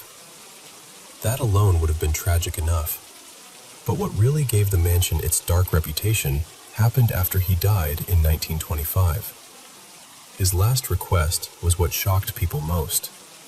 He wanted his tomb in Egypt to be made with the very same red bricks taken from the part of the mansion where his wife had lived in isolation. It was as if he wanted to carry that obsession with him beyond death, to remain surrounded by the walls that had held her. After that, the mansion stood unfinished and abandoned for decades, just looming there over the Bosphorus like a memory no one wanted to touch. And over the years, the stories began to build. People living nearby claimed they would sometimes see a woman standing in the windows at night. Long hair, pale figure, moving slowly from room to room, even though the building was supposed to be completely empty. Then, during restoration work many years later, workers started sharing their own stories. Some said they saw a woman in outdated clothing reflected in mirrors behind them, only to turn around and find no one there. A few of them were so shaken they refused to go into certain rooms by themselves. There were also reports of music, especially late at night. Not loud, not clear, just the faint sound of piano notes drifting through the hollow structure. The strange part was simple. There wasn't even a piano inside the building. And one of the most disturbing discoveries came during the renovation itself, when hidden underground levels were reportedly found beneath the mansion. Floors that didn't seem to appear in the plans people thought they knew. That only deepened the mystery, because suddenly the place felt even less understood than before. Today, the mansion has been restored and put to use, but the stories never really disappeared. Even now, some people say that if you look up at the tower from a boat on the Bosphorus after dark, you might still catch sight of her. A woman standing there, waiting silently at the window. Maybe it's just legend layered over history. Maybe it's the emotional weight of what happened there. Or maybe some places really do hold on to the people and feelings trapped inside them. Either way, that mansion still carries a heaviness people haven't forgotten.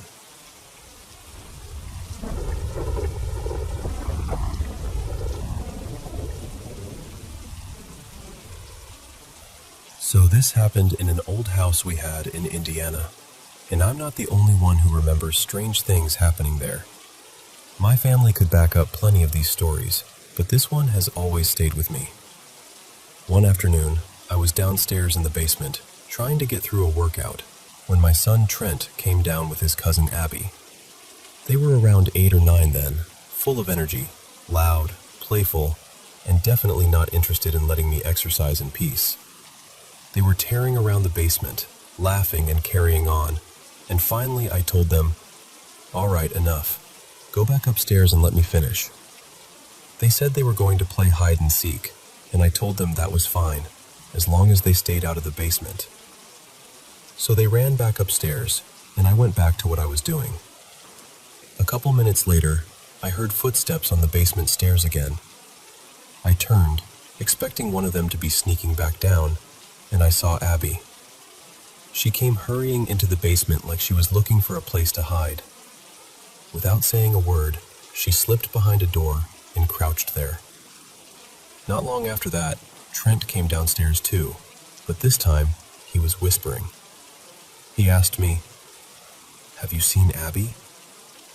I remember feeling annoyed because I thought they were both ignoring me and turning this into part of their game.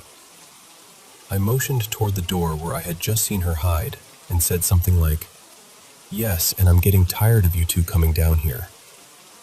Trent went straight to the door and pulled it open. There was nobody there.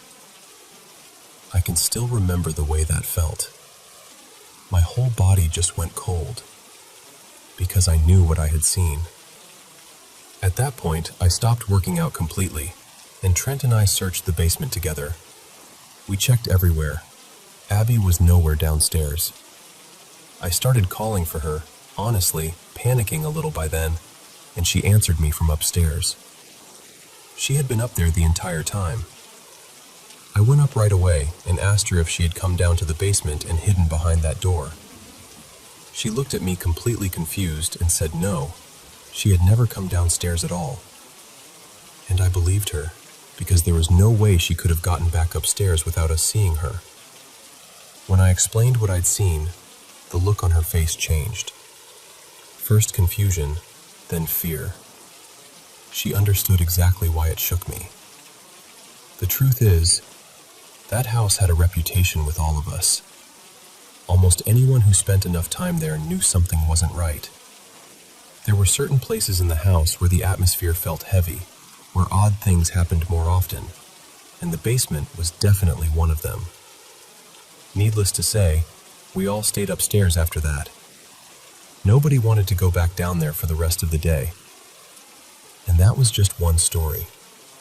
There were many others, some that happened to me, some told by relatives, all centered around that same house. I never really knew why it felt haunted. There was talk about a woman who had lived there before us and passed away in the home. I didn't know much about her, only that she was deeply religious. Whatever was in that house, it never felt like just one presence. It felt like many. Some of them seemed mischievous, almost playful in a cruel way. Others felt darker. People saw shadows. Some swore they saw figures that looked completely real. I never saw one fully clear with my own eyes, but I heard enough from people I trust to know they believed what they saw. So when I tell you, I saw Abby run into that basement and hide behind that door, I mean I saw her. The only problem is, she was never there.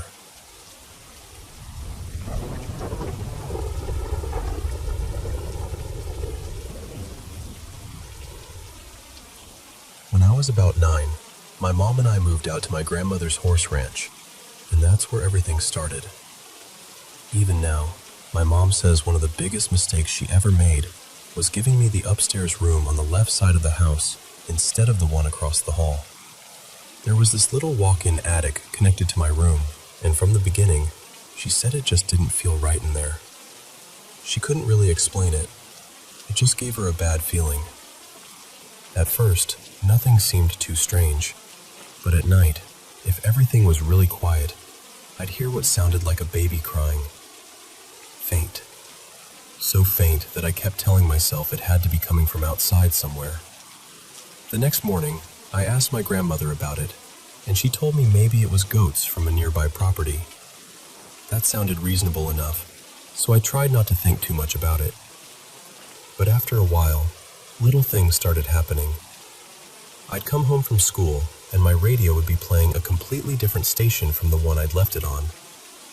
I asked everyone in the house if they'd gone into my room, and every single one of them said, no. Then my bedside lamp started turning on by itself. I'd wake up in the morning and find it glowing, with no memory of switching it on the night before. What really got to me, though, was that attic door.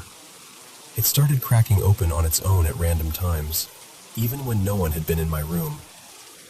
I got so scared of it that my grandfather finally put a lock on the door, just to help me feel better. I remember being relieved, but only a little, because deep down, I felt like the lock wasn't really the point. It was whatever was behind that door, or maybe around it, that bothered me.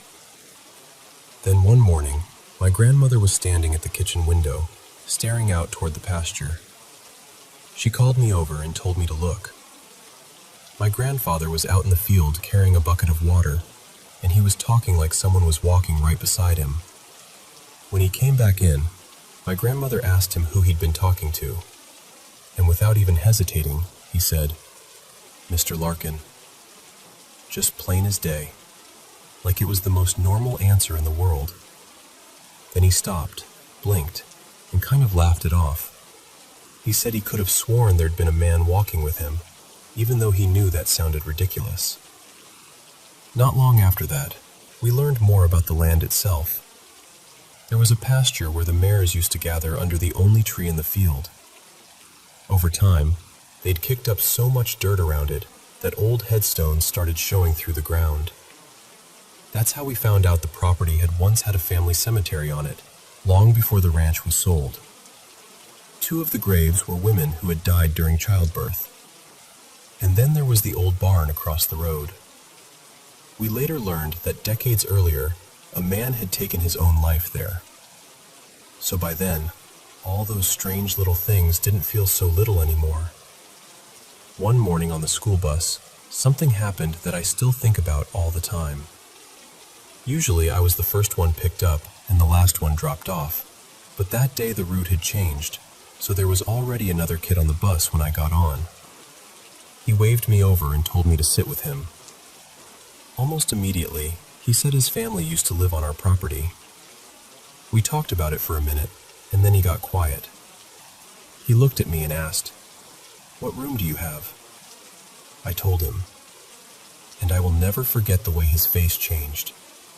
He looked down for a second, then back at me, and said, "Does anything happen in that room?" Even now, telling that story gives me chills.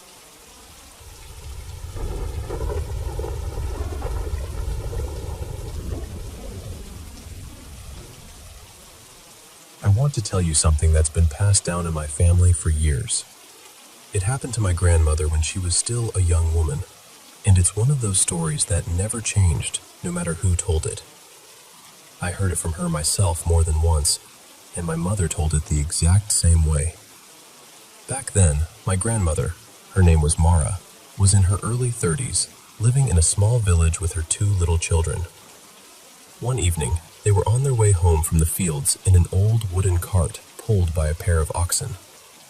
It had gotten later than she meant to stay out, and the light was fading fast. Since the children were sleepy and worn out, she decided to take the quicker path back, the one that ran beside the cemetery. As they got close to it, the oxen suddenly stopped. Not slowed down, stopped completely. She tried calling to them, urging them forward, even tugging at them, but they wouldn't budge. Not one step forward, not one step back.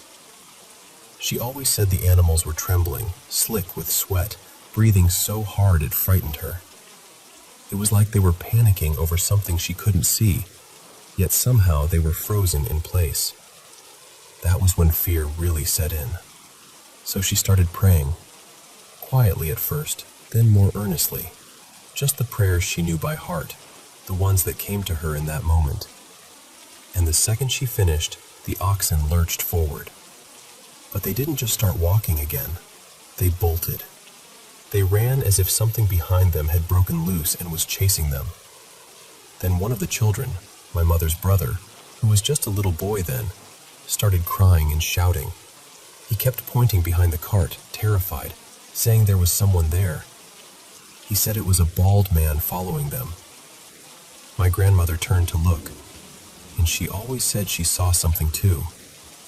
She described it as small and oddly shaped, with a face that didn't seem right.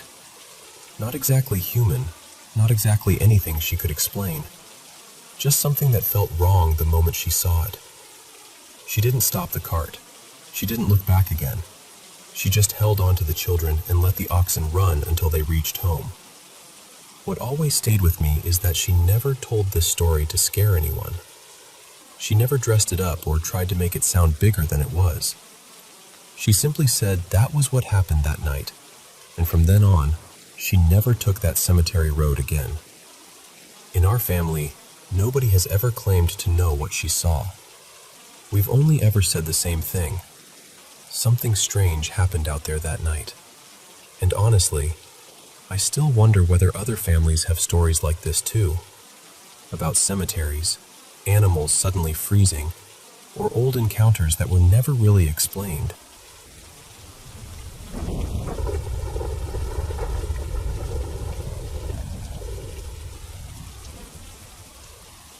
Last winter, I was staying at a friend's farmhouse with a small group of close friends. We had lit a fire out in the courtyard, and as the night settled in, we started swapping stories about jinn, strange encounters, and all the things people whisper about after dark. Right in the middle of it, the old caretaker came out and told us dinner was ready. My friend smiled and said, "We'll come in soon." But I stopped him and said to the caretaker, "Why don't you sit with us for a while? We're telling jinn stories, and I'm sure you must know a few." He gave a quiet smile, nodded, and said, "Oh, I know plenty." So after dinner, we asked him to come back and join us by the fire. He settled down, looked into the flames for a moment, and then began. He said, "Back in my village, there was a large house owned by a wealthy family. They had one daughter, Samira. She was strong-willed, the kind of girl who liked doing exactly what she was told not to do. Her mother always warned her not to go up to the roof around sunset, but she never listened. Right beside their house was an abandoned piece of land, overgrown with thick wild trees and bushes. People in the area used to say that place carried a bad feeling." He paused, then continued. "One evening, at a very unusual hour, Samira bathed and then went up to the roof. A little while later, her mother realized she was nowhere to be found. Then, suddenly, there was a loud crashing sound from the empty plot next door. Two neighbors rushed over and shouted that the girl had fallen from the roof. She was badly injured. They took her to the hospital. The doctor said there was a small fracture near her knee and that she would need proper rest. But when she returned home, something about her had changed. She became withdrawn, quiet, not like herself at all." He leaned in a little closer. Her mother had diabetes, so she woke at nearly the same hour every night. One night, when she got up, she found Samira standing motionless in the dark, staring out toward the wild trees.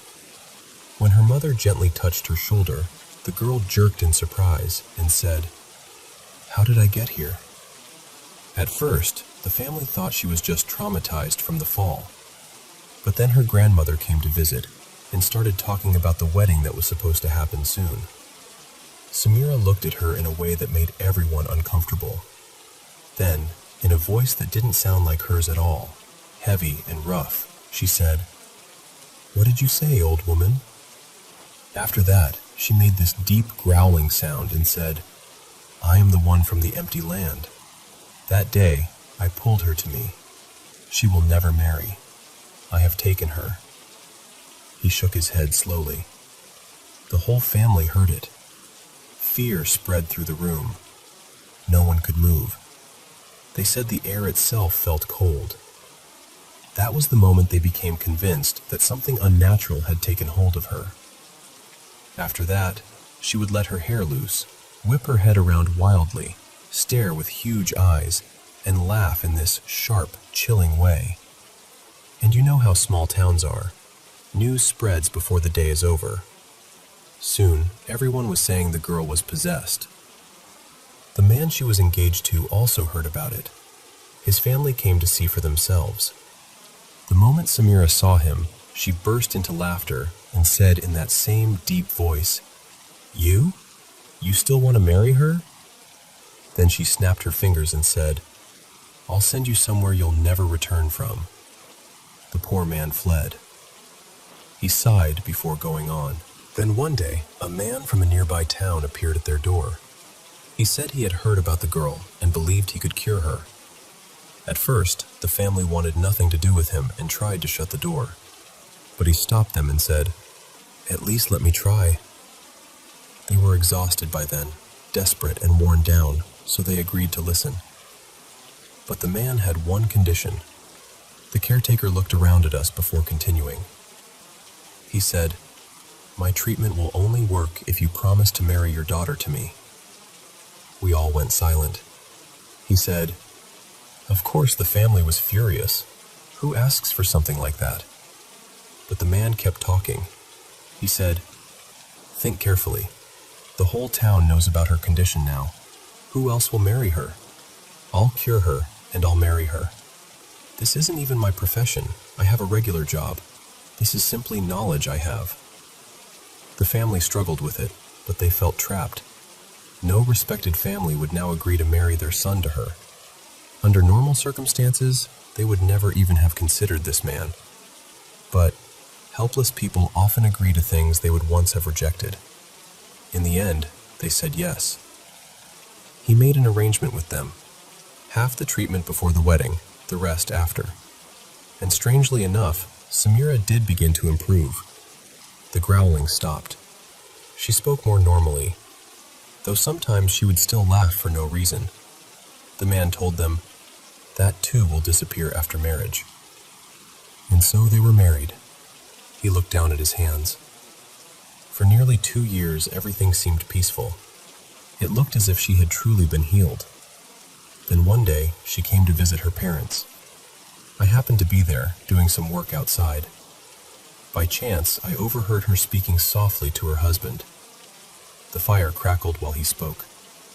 She was laughing under her breath and said, "Do you remember our plan? I really did fall and injure myself, yes. But the sounds, the wide eyes, the frightening expressions, the deep voice saying the jinn from the empty land had claimed me. That was all an act. Every bit of it." No one around the fire said a word. The caretaker continued, more quietly now. When her family found out, they were devastated, completely shattered. They realized they had been fooled by their own daughter. For years, they had lived under the weight of gossip and pity. They had spent their savings on fake healers and false hope. And all along, she never once stopped to think about what it was costing them. Not just in money, but in dignity, in heartbreak, in shame. He sighed deeply. In the end, they disowned her. They told her never to return. The marriage she wanted so badly ended up costing her the family she was born into. Then he looked at us and said, "That's the story. And the lesson is this. Not every frightening thing is a jinn story. Sometimes it's deception. Sometimes the people who claim they can help only want your money. And sometimes the real darkness comes from the lie of someone you trust." Then, after a pause, he added in a softer voice, "And if someone is truly suffering, may God guide them to sincere healers. People whose work is for the good of others, not for greed. People whose actions show honesty and purity, and who seek healing with God's help. Amen."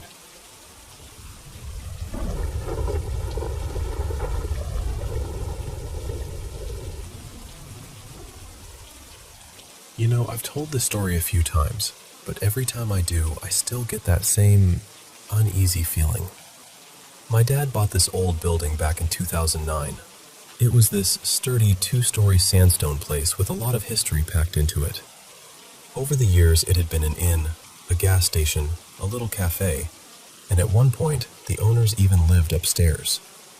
Dad used the downstairs for his business and kept a few trailers parked out front. Not long after he got it, I started hearing stories about the place. One that stuck with me was about a man who'd lived there decades earlier, back when the building was in its restaurant phase. People in town had apparently treated him horribly after he was outed, and not long after that, he took his own life. I never knew how much of that story was true, but it stayed in the back of my mind. Upstairs had been renovated before we moved in.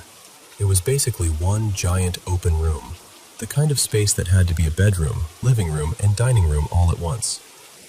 Off to one side there was a bathroom and this tiny, cramped kitchen, and on the far end, my brother and I had our own little area. We moved in around 2011. Dad worked downstairs every day, and for the most part, life there felt normal. I mean, sure, sometimes the place gave me the creeps for no reason I could explain, but nothing dramatic happened to me as a kid. The one thing I do remember was what happened to my mom.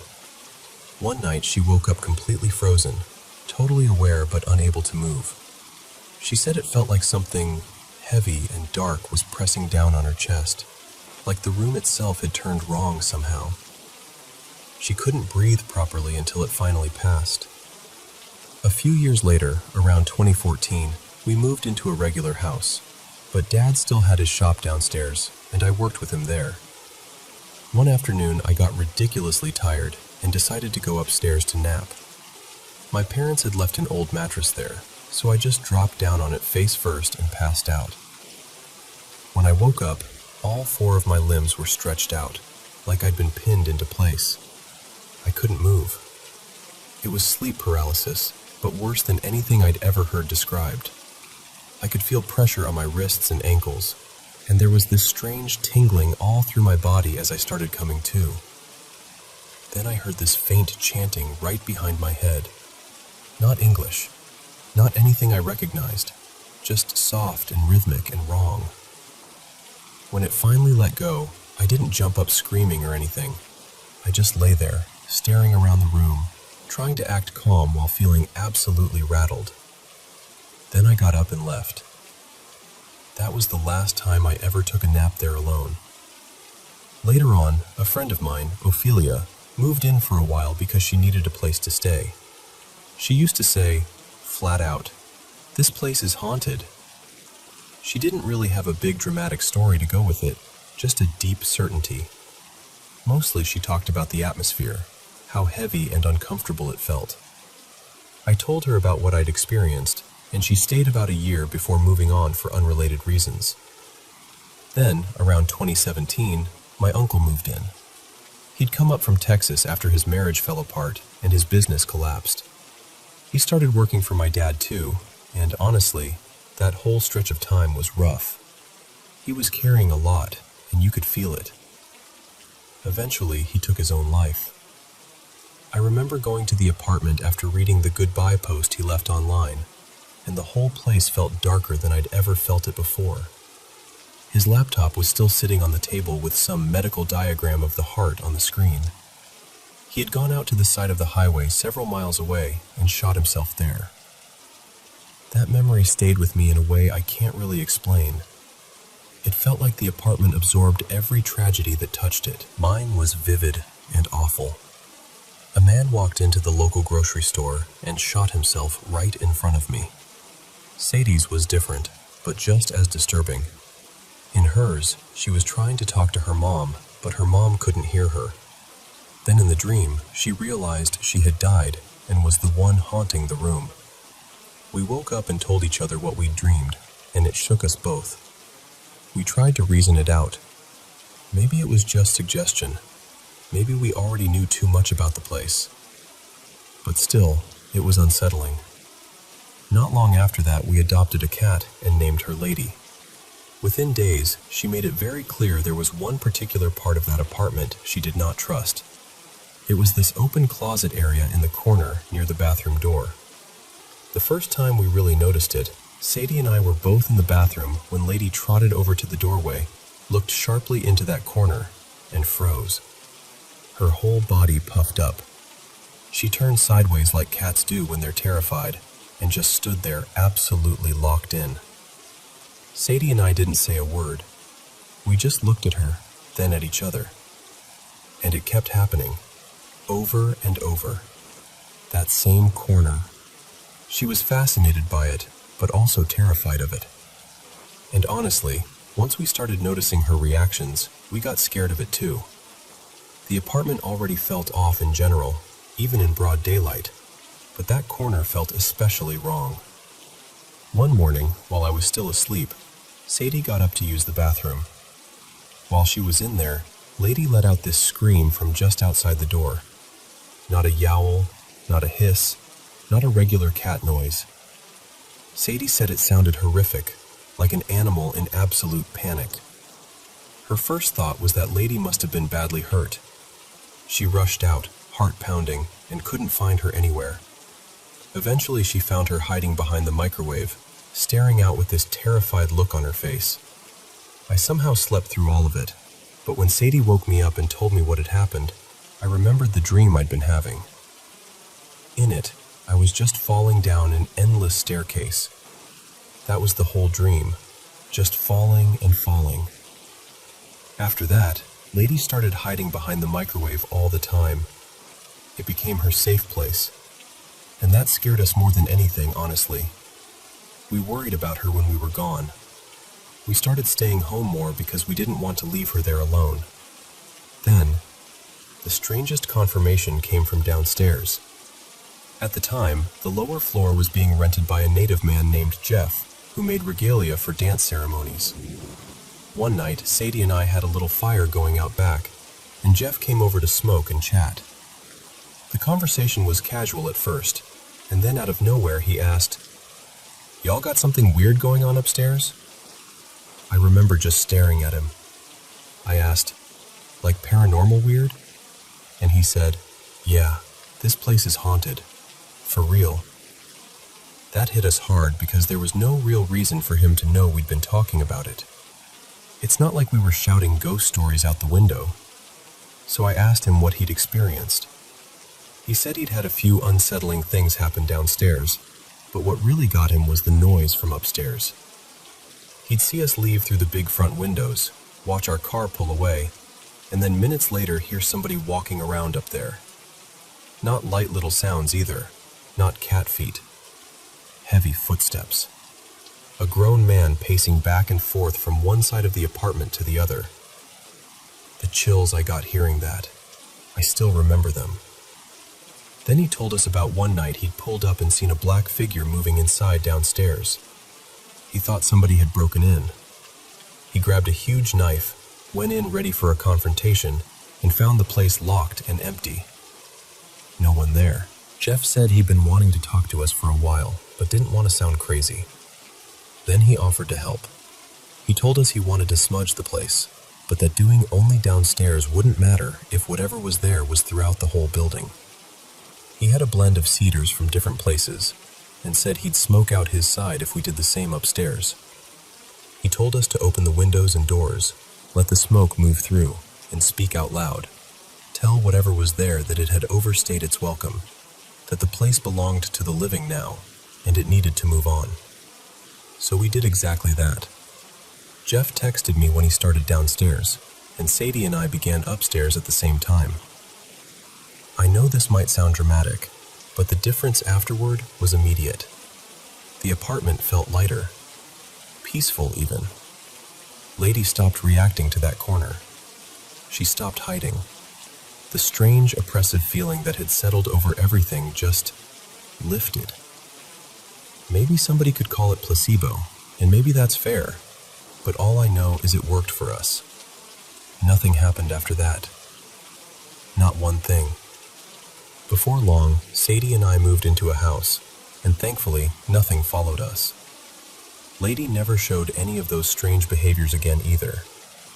After us, my brother and his wife lived there on and off, and she said the place still felt creepy, but she never had a concrete story to tell. Then in 2025, one of my longtime friends moved in with his wife. I hadn't really brought up the haunting stuff to him before. We weren't talking much back when I lived there, so it just never came up. But later on, after we'd started hanging out more and playing music together, his wife came with him to a jam session, and I casually asked how she liked the apartment. She said, "I really like it, but I don't like being there alone." I asked if anything strange had happened. She said not exactly, just that she always felt like she wasn't alone, and their dogs would get stirred up over nothing. My friend joked that dogs do that anyway, but then I asked her if there was one particular spot in the apartment that bothered her most. She started to answer, and I stopped her. I pulled out my phone and typed a description of the place I was thinking of. I wanted to see if she'd say the same thing without me leading her. Then I asked, "Okay, where?" And she said, "That corner by the bathroom, the one with the little closet." I showed her my phone, and she just stared at it. That was the moment that really stayed with me. Out of all the places in that apartment, it was always that same corner.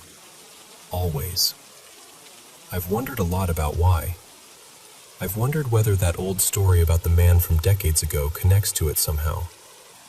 I've wondered if that was the exact spot where something terrible happened. Truth is, I don't know. I just know too many people felt the same thing in the same place for me to dismiss it completely. And even now, when I think about that apartment, that's the part I see first. That corner by the bathroom.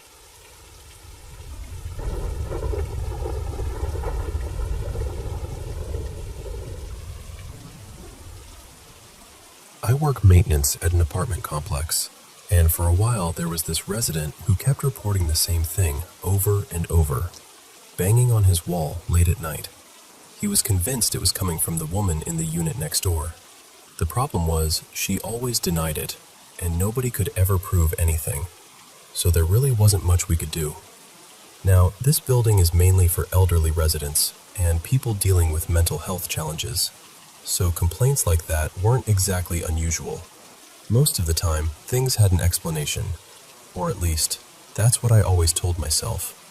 Eventually, the woman next door moved out, and I was the one assigned to clean and prep the apartment. For the first few days, everything seemed completely normal. Nothing out of place, nothing strange. But on the last day I was there finishing up, something happened that I still can't explain. The second I stepped into that apartment that morning, I felt it. Not cold exactly, but this deep chill ran through me anyway. You know that feeling when the air itself seems heavy? Like something is pressing down on you? That's the only way I can describe it. I kept working, thinking maybe I was just tired or having an off day, but the feeling never left. It stayed with me the entire time I was in there. And honestly, if that had been all, I probably would have brushed it off. But then, right at the end of the day, I was carrying my tools out into the hallway. I'd already stepped a few feet away from the apartment when I suddenly felt this strong need to turn around. I still don't know why. I just did. When I looked back at the door, I stopped cold. There was a gap under the front door, maybe about an inch or so, enough that you could see light and shadow from the other side. And under that door, I could clearly see the shadow of what looked like 2 feet. Like someone was standing just inside the apartment, right near the door.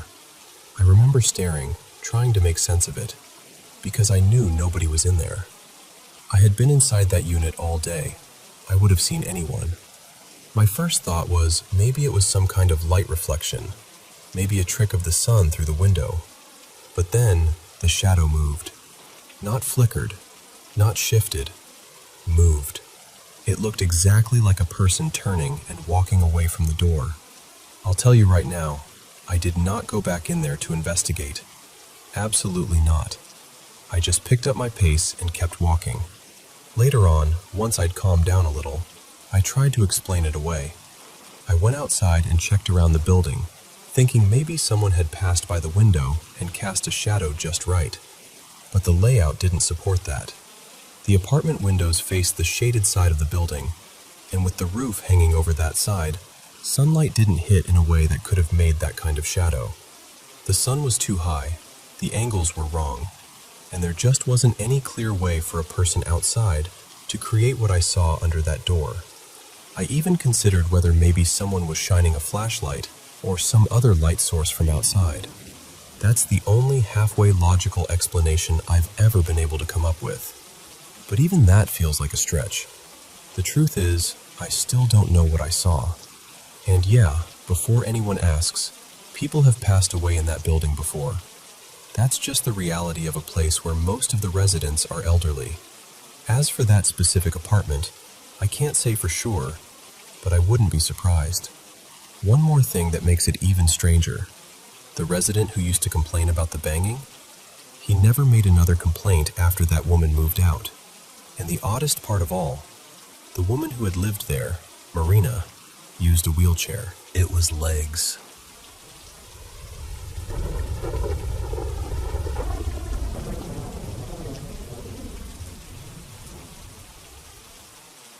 So, a few winters ago, my ex and I rented this cozy little Airbnb just a bit outside Port Angeles in western Washington.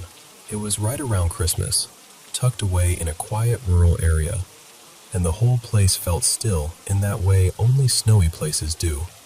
There was already a soft layer of snow on the ground, and more kept drifting down while we were there, which felt kind of magical since we almost never get snow where we live. We spent the trip doing all the simple, comforting things. We made boozy coffee shakes, curled up under blankets watching old movies, and drove into town here and there to poke around little shops and scenic spots. It was one of those small getaways that feels peaceful without needing much of a plan. At night, though, it got incredibly dark outside. No streetlights, no traffic, just silence. Every now and then I'd hear something out in the yard, probably a deer or some other animal stepping through the snow, and that part actually felt kind of beautiful. What bothered me more was this strange rustling sound coming from the direction of the bedroom closet. The place was a small manufactured home, and with all the wildlife around, I told myself it was probably just some little animal trying to get warm underneath or inside the walls. Eventually, I drifted off, though I'm a light sleeper, and I kept waking up to that faint scratching and rustling off and on through the night. The bed didn't help either. It definitely wasn't mine, so I don't think I really slept deeply until close to morning.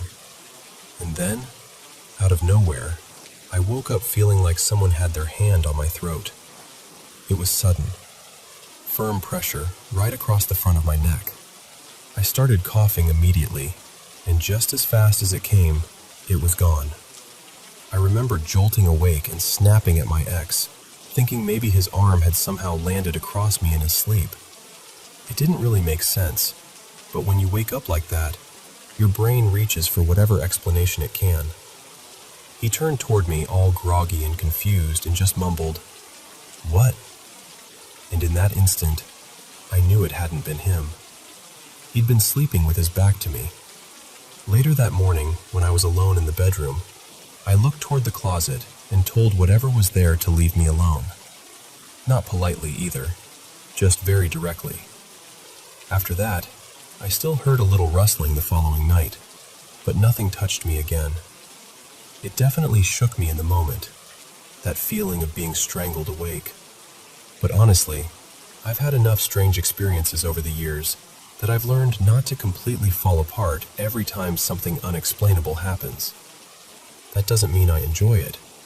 It's unsettling every single time.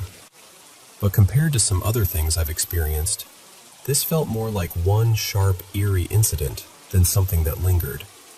And once we left, that was it. Nothing followed me. Nothing happened afterward. It just became one more story I still think about whenever winter rolls around and everything gets quiet.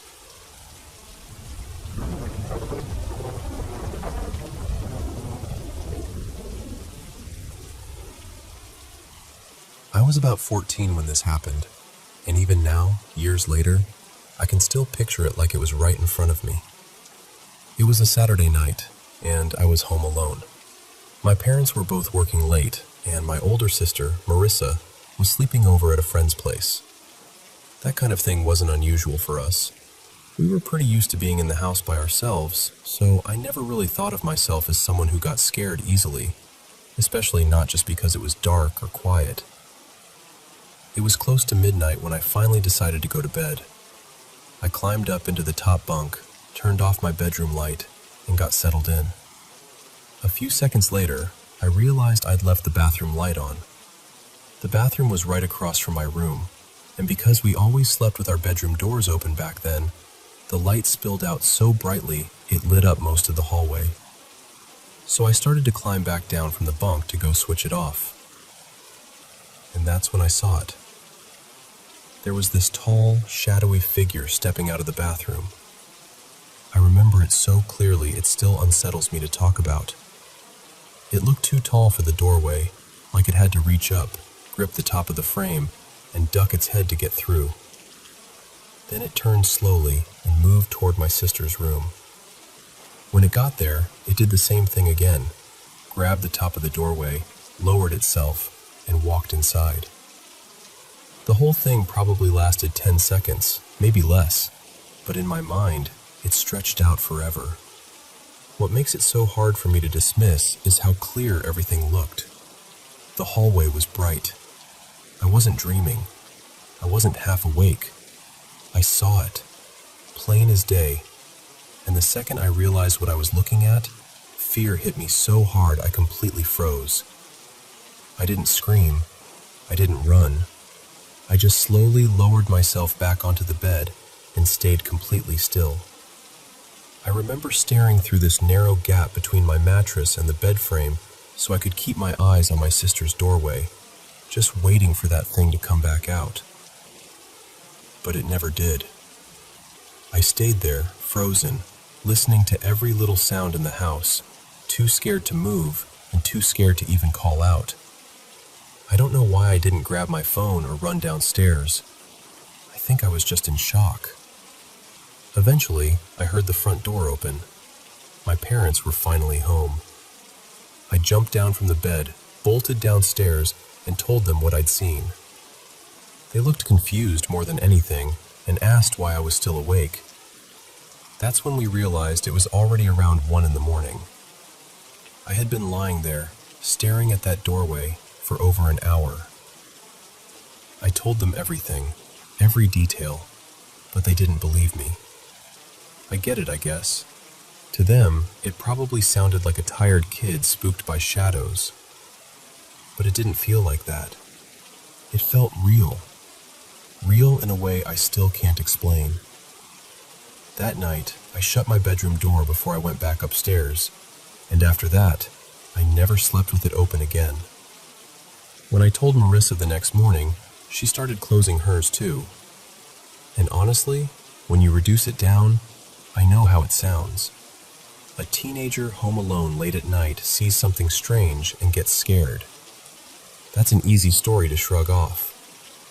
But what stays with me is how vivid it was. The shape of it, the way it moved, the way my whole body locked up before I could even think. It's been about 10 years now. I still don't really believe in ghosts or spirits or anything like that. But I also can't explain what I saw that night. And that's the part that still gets to me.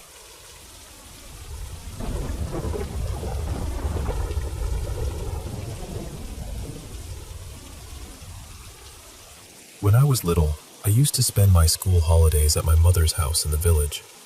Not too far from her home, maybe a short walk down the road, there was a path leading toward the next village. Along that path stood a huge old banyan tree, the kind that seemed ancient even to a child. For as long as I can remember, people spoke about that road in voices, especially after sunset. The elders said that many years earlier, a young woman named Mira had been killed near that tree. After that, the place was never quite the same. People in the village had all kinds of stories. Some said that if they passed that way alone, they could hear a woman calling, almost as if she were just behind them. Others said they felt a sudden shove from the back, even when no one was there. And some talked about a strange wave of fear that came over them for no reason at all, like the air itself had turned heavy. What made everyone take it seriously was that a few people were actually found unconscious near the tree. By morning, villagers would discover them lying by the roadside or a little farther away, with no clear idea of what had happened. After enough of those incidents, people stopped using that road in the evening altogether. Even during the late afternoon, some said the place felt wrong, too quiet, too tense, too unsettling. So for months, everyone took the longer way around. Finally, the villagers called in a sorcerer from another area. He listened to everything and said the spirit of the young woman was still trapped there. For 7 days, he performed rituals near the banyan tree. Then, at the end of it all, he drove a large iron nail deep into the trunk and told the villagers that the spirit had been pinned there and would not wander anymore. And strangely enough, after that, the stories stopped. People slowly began using the road again, though many still hurried past that tree and avoided looking at it too long. I went back to the village not long ago, and I saw that same banyan tree still standing there. It looked older, quieter somehow. And the nail? It was still there.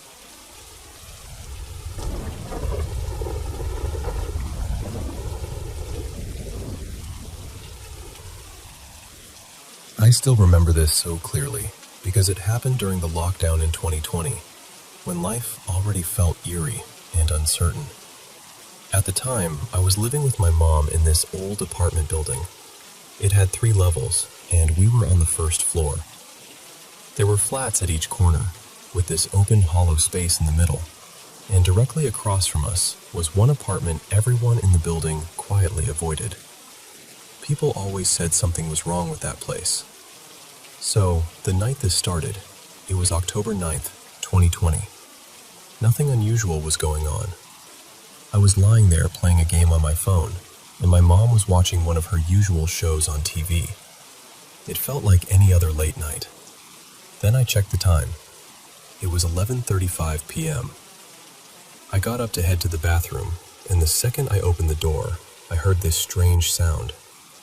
It's honestly hard to describe even now. It wasn't exactly a voice, and it wasn't exactly a noise either. It was like something between a whisper and a vibration, like the air itself had shifted for a second. It made me pause, but I brushed it off and kept going. I had only been in the bathroom for maybe half a minute when I suddenly heard screaming from the flat next to ours. Not just startled yelling, real panic. Everyone came rushing out into the hallway. Our neighbor, a woman who had only moved in recently, was shaking so badly she could barely talk.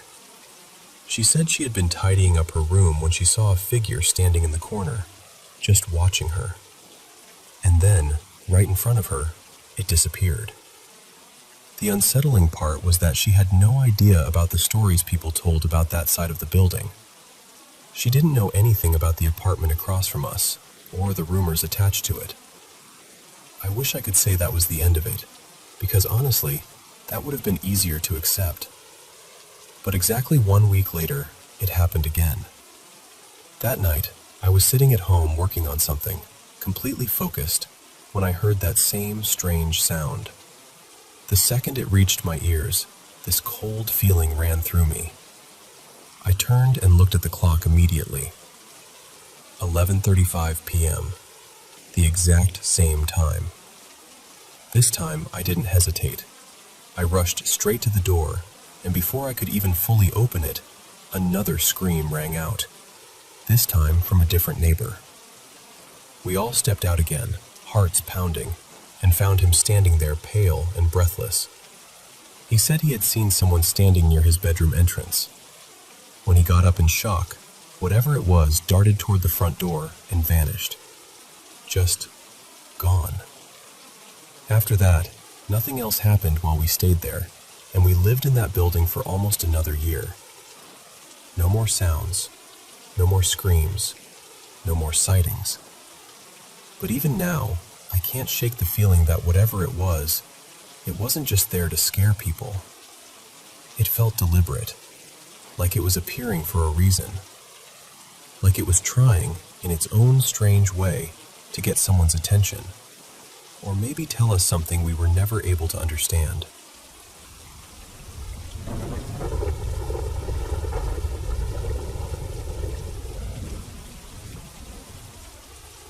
So, back when I was in 8th and 9th grade, I got really pulled into paranormal stuff. I had a girlfriend then who was super into witchy things, and through her, I ended up getting fascinated by it too. Before long, we were using a Ouija board constantly, like almost every day after school. After a few weeks, something weird started happening. Every time we asked who we were talking to, it gave us the same answer. Him. At first, it honestly didn't scare us that much. We were kids, and it all felt more exciting than dangerous. But over time, the tone changed. It got mean. The board started swearing at us, telling us to leave it alone, telling us to screw off. One day, I got so irritated that I just snapped and shoved the board right off the table in the middle of a session. After that, I backed away from it for a little while. But the weirdness didn't stop. A couple weeks later, I was working a late shift stocking shelves at Walmart. Out of nowhere, I heard somebody whisper my name. I figured I imagined it. Then I heard it again, louder this time. I checked the next aisle thinking maybe someone was messing with me, but nobody was there. Then it happened a third time, clear enough that I actually shouted, "Okay, who keeps calling me?" Nothing answered. Maybe half a minute later, one of my coworkers came up to me looking seriously unsettled. She asked, "Did you just hear your name called 3 times?" I said yeah, and she told me she was a medium, and that hearing your name called like that could mean someone in your family was about to die. Now, I've always been interested in paranormal stories, but I'm skeptical too. So I remember thinking it was kind of wild that she introduced herself as a medium with that much confidence. I tried to keep the conversation normal and started talking about what I wanted to do with my life, my plans, all that. She cut me off and said, "Every time you talk about your future, I hear this ugly little laugh. Something negative is attached to you. It doesn't want good things for you." She had no idea about the board. None. And the second she said that, my stomach dropped, because in my head I immediately connected it to him. When I got home and finally went to bed, the house phone rang not long after. I heard my mom out in the hallway saying, "Oh no, I'm so sorry." I was downstairs before she even hung up. Somebody in our extended family had just passed away. It wasn't someone I was especially close with, but still, after what had just happened at work, it hit me hard. You'd think that would have been enough to make me stop. But honestly, at that age, it made me more curious. It scared me, sure, but it also made everything feel real in a way I hadn't felt before. So not long after that, I invited my best friend and my girlfriend over to my parents' basement to use the board again. That ended up being the last time I touched one for years. It was the middle of the afternoon, bright outside, nobody else home. We'd been sitting there maybe 20 minutes when all three of us suddenly smelled breakfast sausage cooking. Not faintly either. It was strong, unmistakable, like somebody was frying it right beside us. There was absolutely no reason for that smell to be there. So we asked the board if that was him, and it answered yes. Later on, my parents came home and made dinner. We stopped to eat, then went right back downstairs. By that point, we were pushing it, really pushing it, asking it to prove it was there, asking it to touch us, moving around the room trying to feel cold spots. Then my girlfriend and I did something unbelievably stupid. I asked if it could possess her. The planchette moved faster than I had ever seen, straight to yes. And then it started counting down. The bulb over our heads started buzzing, then flickering, and then it went dead. Total darkness. I panicked instantly and ran upstairs screaming. When I got to the living room, my dad was still sitting there, watching TV. And through the front window, I saw this huge white flash outside. The transformer across the street blew. What stuck with me was the order of it. In my mind, the transformer should have caused the power to go. But the bulb above us had already buzzed and died first. Then, after we were already upstairs, the transformer blew. My friend was still downstairs crashing into furniture and swearing because he'd tried to run in the dark. In all the chaos, trying to explain to my parents what had happened, I completely forgot about my girlfriend for a few seconds. Then she came walking upstairs, slowly, almost casually, like nothing had happened at all. No panic, no fear, just calm. She walked past me and muttered something in this voice that was way deeper than her normal one. It was low enough that it didn't even sound like her. I stopped and said, "What?" And she turned to me in her normal voice and said, "What?" like she hadn't spoken. Then she did the same thing to my friend. I told her she needed to go home, and she did. My friend and I were both wrecked after that. We slept with lights on for weeks. I was so freaked out that I actually left the house later that night, just because I couldn't settle down.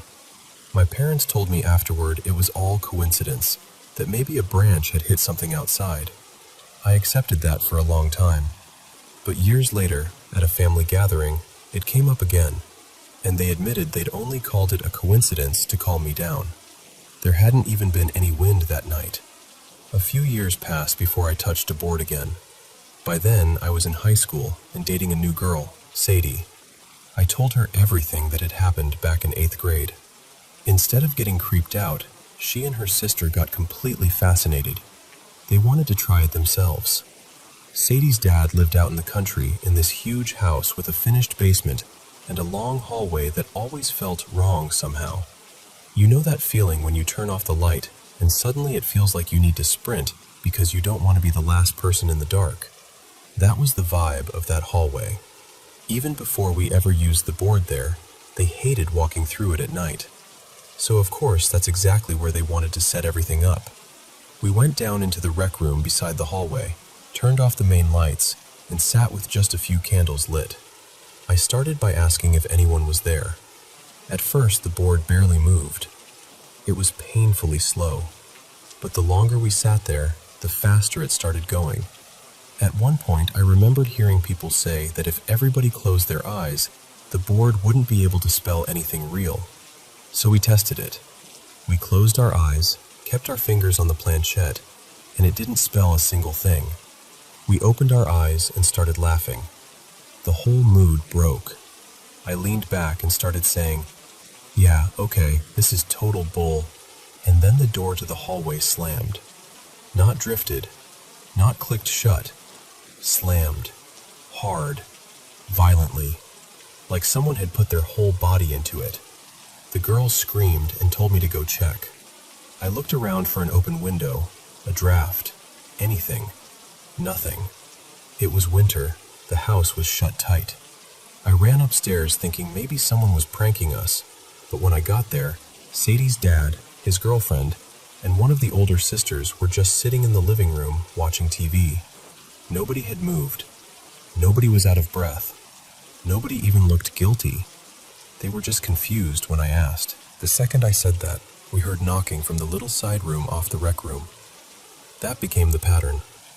Anytime we questioned whether something was there, something happened. A knock, a sound, a shift in the room. A few weeks later, we used the board there again, and this time there was no slow start. The second our hands touched it, it moved fast, aggressively fast. It felt exactly like that old energy from years before, the same chaotic, hostile feeling. At one point, the planchette shot right off the board, slid across the coffee table toward me, and dropped straight into my lap. We kept asking what it was, and every time we asked its name, it gave us a different one. It felt like we were talking to more than one thing, like one was trying to seem harmless and another wanted us scared. Then I had this thought that hit me all at once. What if it's all the same thing pretending? So I asked, "Are you one spirit pretending to be different ones?" It moved to yes. I got chills all over. I looked at Sadie and told her, "I think this might be him." Then I asked directly, "Are you him?" Yes. We asked if it was good or bad.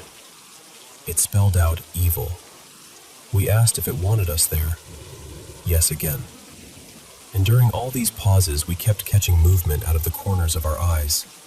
Those quick little shadow movements that make you whip your head around even though you know you probably won't see anything when you look directly.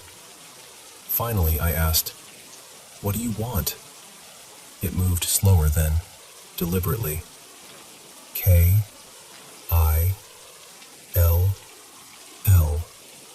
And when it got to the last letter, it hovered there, making these tiny circles over the L like it wanted to make absolutely sure we understood. We asked who it wanted killed. It spelled out Sadie's sister's name. That was it for me. I said, "Nope, forget this." I forced the planchette to goodbye, and I told them I was done. Completely done. That summer, my parents rented a little cottage near the beach. By then, Sadie and I were fighting all the time, and honestly, the relationship was already falling apart. The cottage was tiny. My parents had one room, and right across the hall was the room Sadie and I were sleeping in. Above our room, there was this little loft space with a wooden hatch and a ladder leading up to it. I slept up there. She slept in the room below. That night, we ended up talking again about the stuff at her dad's house, especially the door slam. Then, because we were young and stupid and already annoyed with each other, we got into an argument and went to bed angry. Sometime around 3 in the morning, I woke up to a whisper saying my name. At first, I ignored it. I figured Sadie was still awake and trying to talk to me from below. Then it came again, clearer. I whispered back, irritated, "What do you want?" And from the bed below, Sadie answered, "That wasn't me, but I heard it too." I froze. I looked over toward the hatch opening, and there was the outline of a head rising up into the loft, long hair to the shoulders. In the dark, it looked exactly like her silhouette. I snapped, "Sadie, get off the ladder." And from below me, her voice cracked in fear and she said, "That's not me. I can see it too." That's the part I still can't shake. I was looking at what looked like a head and shoulders rising into the loft.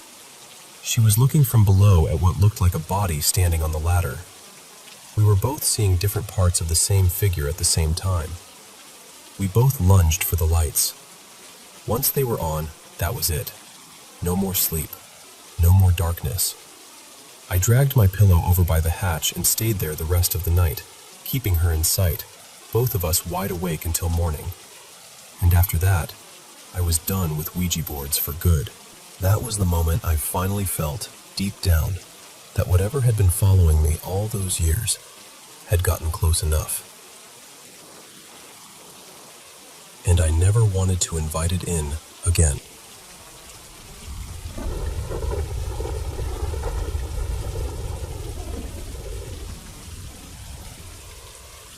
Hey, I've been living in this house for around 6 years now, and for a long time I kept telling myself all the weird stuff happening here probably wasn't a big deal. Little things, you know?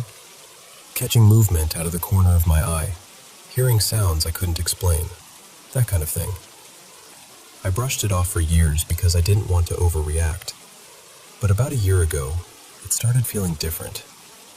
Heavier. Less like random little moments and more like something was actually there. One night a few months back, my friend Mason was over. We were just hanging out in the kitchen, talking like normal, and I stepped away for a minute to use the bathroom. While I was in there, I heard him calling my name from my bedroom down the hall. Over and over, just, "Ava, come here." But the voice felt off. It sounded like Mason, but not fully. Like something was wrong with it. I called back, "What?" And instead of answering me normally, it just repeated the same thing again. "Come here." So I came out of the bathroom and went to see what he wanted, and when I called his name, he answered me from the kitchen. The kitchen. And that's what messed me up, because I had just heard him calling me from my bedroom, which was all the way across the house. I asked him why he was messing with me, and he looked genuinely confused. He told me he'd never left the kitchen, and he hadn't called my name at all. At first I thought he was joking, but Mason's the kind of person who breaks character almost immediately if he's messing around. He swore he didn't do it, and I believed him. Honestly, I still do. To this day, neither of us can explain who or what was calling me. Since then, things have gotten stranger. Stuff moves when I'm not paying attention. Objects slide or fall for no reason. And a couple of times things have come straight off shelves when I was alone and hit me. I've heard breathing in other rooms when nobody else was there. The worst place by far is the basement, especially the laundry room. Every single time I go down there, I hear something. Small noises, shifting sounds, sometimes what feels like movement just out of sight. Once or twice, I've even caught what looked like a figure standing in the dark. And it's not just me imagining it. My family and my friends have all said that room feels wrong. Ever since I was little, I've always been really sensitive to energy, and whatever is in that laundry room feels deeply negative. It's not just creepy, it feels bad. Like the air changes the second you step near it. There was another moment I can't stop thinking about. The power had gone out one night, and I was trying to make my way into my room in the dark. I didn't have my phone or a flashlight, so I was basically feeling my way around. Right as I stepped inside, I felt something brush against my shoulder. Not like fabric, not like I bumped into furniture. It felt deliberate, like something touched me. And when I finally checked the room, there was nothing there that could have caused it. That's the part I keep coming back to. I've never felt this way anywhere else.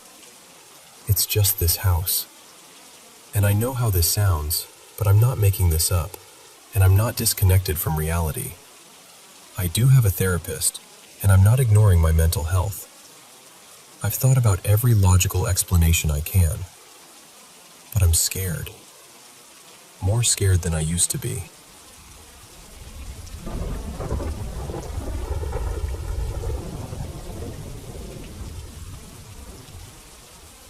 So there have been 2 times in my life when I felt completely certain I had a real encounter with something paranormal.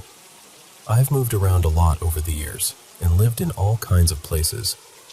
Most of the strange things people talk about, I usually think can be explained away. Creaky houses, odd noises, overactive imaginations. I really do think most things have a logical reason behind them, until they don't. And out of everywhere I've ever lived, only 2 places ever made me feel, deep down, that something was truly wrong there. The first experience happened when I was about 11. What makes it stay with me even now is that I still can't explain it. It was a long time ago, and I still think about it more often than I'd like to admit. My sister and I were home alone that night. My bedroom had always felt off. It's hard to describe, but it was the kind of room where you never really felt alone. At night especially, there was this constant feeling of being watched. Sometimes, lying in bed, I'd even feel what seemed like cold breath against the back of my neck, just enough to make me freeze up under the blankets. That evening, we left my room to make ourselves something to eat. We didn't hear the door close, didn't think anything of it. But when we came back down the hall with our plates, the bedroom door was shut tight and locked. And the strange part is, the lock only worked from the inside. It was one of those little twist locks on the handle. There was no keyhole, no way to lock it from outside the room. My mom always insisted the door must have swung shut on its own, and that maybe one of us had turned the lock without realizing it before we left. But the window was closed, and even if the door had somehow drifted shut, I still can't make sense of how it would have locked itself. What stayed with me even more was how my mom reacted afterward.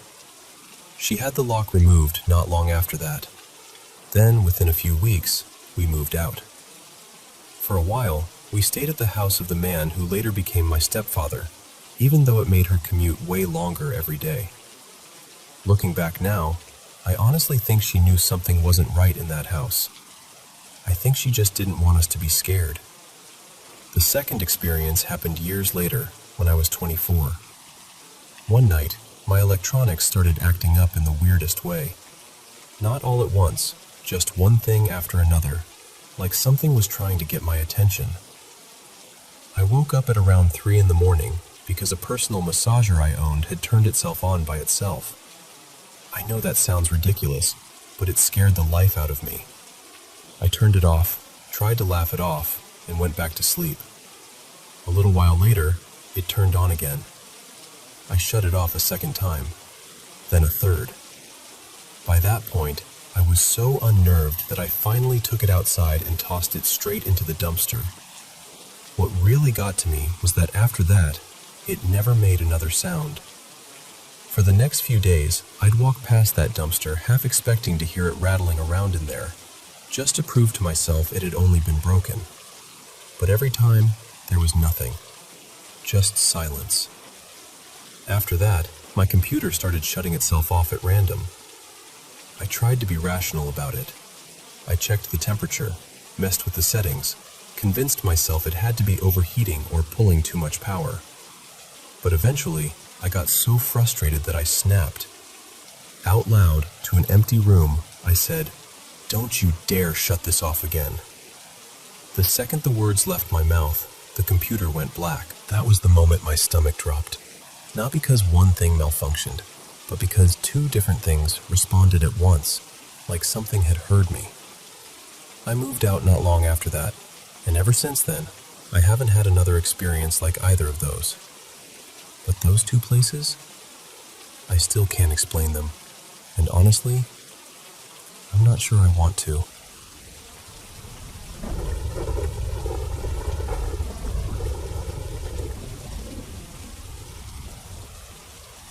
You know, I was raised on the kind of stories that settle into your bones. My father used to tell them in that plain, steady way some people have, like he wasn't trying to scare you. just tell you the truth as he remembered it. He grew up on a sharecropper's farm outside Kingsport, Tennessee, back in the late 1950s and early 1960s. He was the youngest of 8 children, though because of the age gaps, there were usually only a few of them at home at any one time. For part of his childhood, the house also held his mother, his father, and his grandfather. It was a crowded life, hard in the ways country life often was, and some of the hardest parts came from his father's drinking. My dad always said his father could be gentle when he was sober, but when he drank, the whole feeling of the house changed. Everybody knew it. Everybody felt it. One evening, just as daylight was giving out, his parents got into one of their worst fights. My grandmother gathered up the children who were home and hurried them out of the house. They ran uphill, away from the yelling, away from the danger, and hid in an old tobacco shed on another part of the farm. That shed had once been a little house, years before their time. By then it was mostly used for storage, stacked with tobacco sticks and smelling like dust, wood, and old seasons. They stood there in the dark, trying not to breathe too loud, peeking through the opening as my father's dad moved around the yard below, searching for them. He circled the house and the outbuildings for a while, then finally went back inside. After that, they stayed put, waiting for things to calm down. And as the dark settled in completely, they started hearing something from the back of the shed. At first, it was faint, then clearer. A baby crying. Not outside, not far away. Inside that shed, back where the tobacco sticks were piled. 2 farm dogs had followed them up there and stayed close while they hid. When the crying started, those dogs pricked up and trotted toward the sound, disappearing into the darkness at the back. Everybody held still. Then, just seconds later, those same dogs came flying back past them like something had chased them out. They bolted from the shed and tore downhill at a dead run. That was all the rest of the family needed. My dad said they ran right after the dogs, nobody willing to stay and find out what a crying baby was doing in an empty tobacco shed in the middle of the night. The next morning, in full daylight, they went back to look. There was nothing there. No baby. No animal caught somewhere. Nothing at all. That was one of the first stories he ever told me. Another one centered around his grandfather, a man who had his own habits and routines. He'd stay out late in town some nights, drinking, and when he came home, he wouldn't go through the front door. Instead, he'd slip into his room through a window everyone kept unlocked for him. He did it so he wouldn't wake my grandmother, but it never worked. The window always rattled and groaned when it opened, and the bed springs squealed when he eased himself down onto the mattress. Everybody in that house knew the sound of him coming home. Then he died. And not long after that, they started hearing the same thing. That old window opening in the night. The same scrape, the same rattle. Then the sound of somebody climbing into that bed. The first time it happened, they figured one of the children must have come in that way for some reason. They checked the room. It was empty. The next time they checked faster. Still empty. Dad said the boy turned around, quiet as a shadow, and headed home. Never came back. Finally, my grandmother got tired of the whole thing.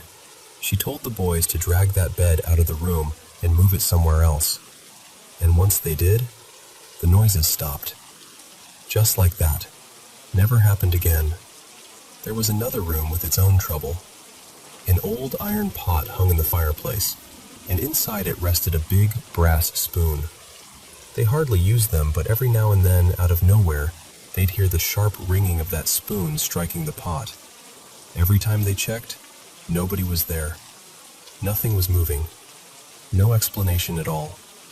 My grandmother endured it until she'd had enough, then took the spoon out for good. Once she did, the ringing never came back. What stayed with my father most, though, wasn't just the sounds. It was the feeling. He always said the strange things in that house came with a change in the atmosphere. Not cold air, not a breeze, nothing like that. He said the best way he knew to describe it was that the air felt charged, almost like the house was holding its breath. You could be going about your chores, doing ordinary things, and then little by little, you'd realize something had shifted. The whole place would feel wrong. He told me my grandmother felt it too, maybe more than anyone. She'd sometimes be coming back down toward the house after milking or working outside, carrying on with the day as usual, and before she even reached the porch, she'd know. Something about the house would feel bad. The closer she got, the worse it became. Then she'd hear it, crashing from inside like furniture being overturned, dishes breaking, things slamming into walls. The first time it happened, she grabbed one of her sons and ran back with him, sure they were about to find the house wrecked. But when they opened the door, everything was in its place. No broken dishes, no overturned chairs, no sign of any disturbance at all. After that, when it happened again, she handled it differently. She simply turned around and stayed away for a while. An hour later, she'd return, and the feeling would be gone. The house would be quiet, perfectly normal. One of my favorite stories he told me happened in the kitchen. It was just him and my grandmother at home that evening, getting supper started before the others came in from work.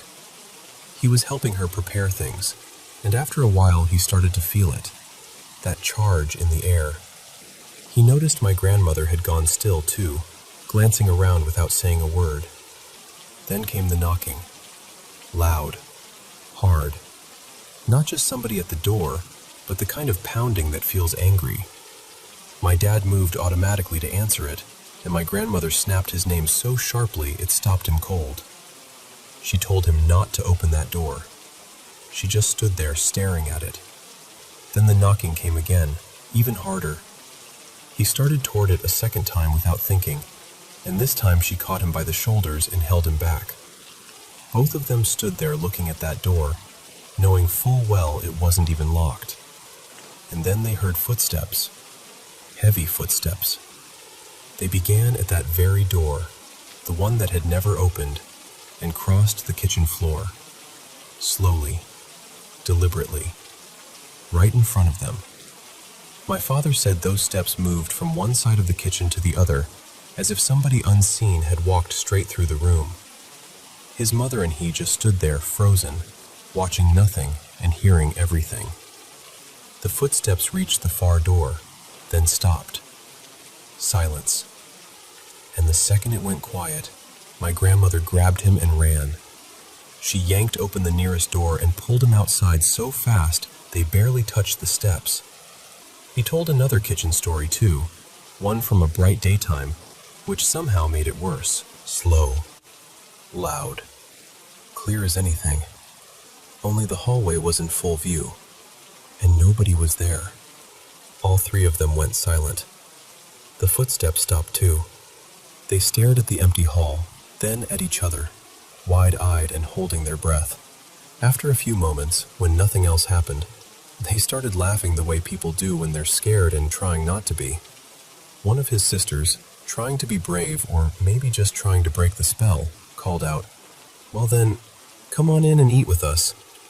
And instantly the footsteps started again, only this time they were running, straight toward the kitchen. My dad said the three of them screamed at once. Both sisters grabbed him and took off out of that house in a blur. He always laughed a little when he told that part, saying he had never seen either of them move that fast before or since. That's how he told those stories. Calm, matter of fact, never dressed up more than needed. And maybe that's why they stayed with me. Because he never sounded like somebody inventing something. He sounded like somebody remembering. And to this day, when I think about that old farmhouse, I don't picture ghosts in white sheets or anything dramatic like that. I picture a place that listened, a place that held on to anger, grief, habit, and fear, a place where the air could change before anything happened, and a place where, every now and then, something unseen seemed to decide it wanted to be noticed.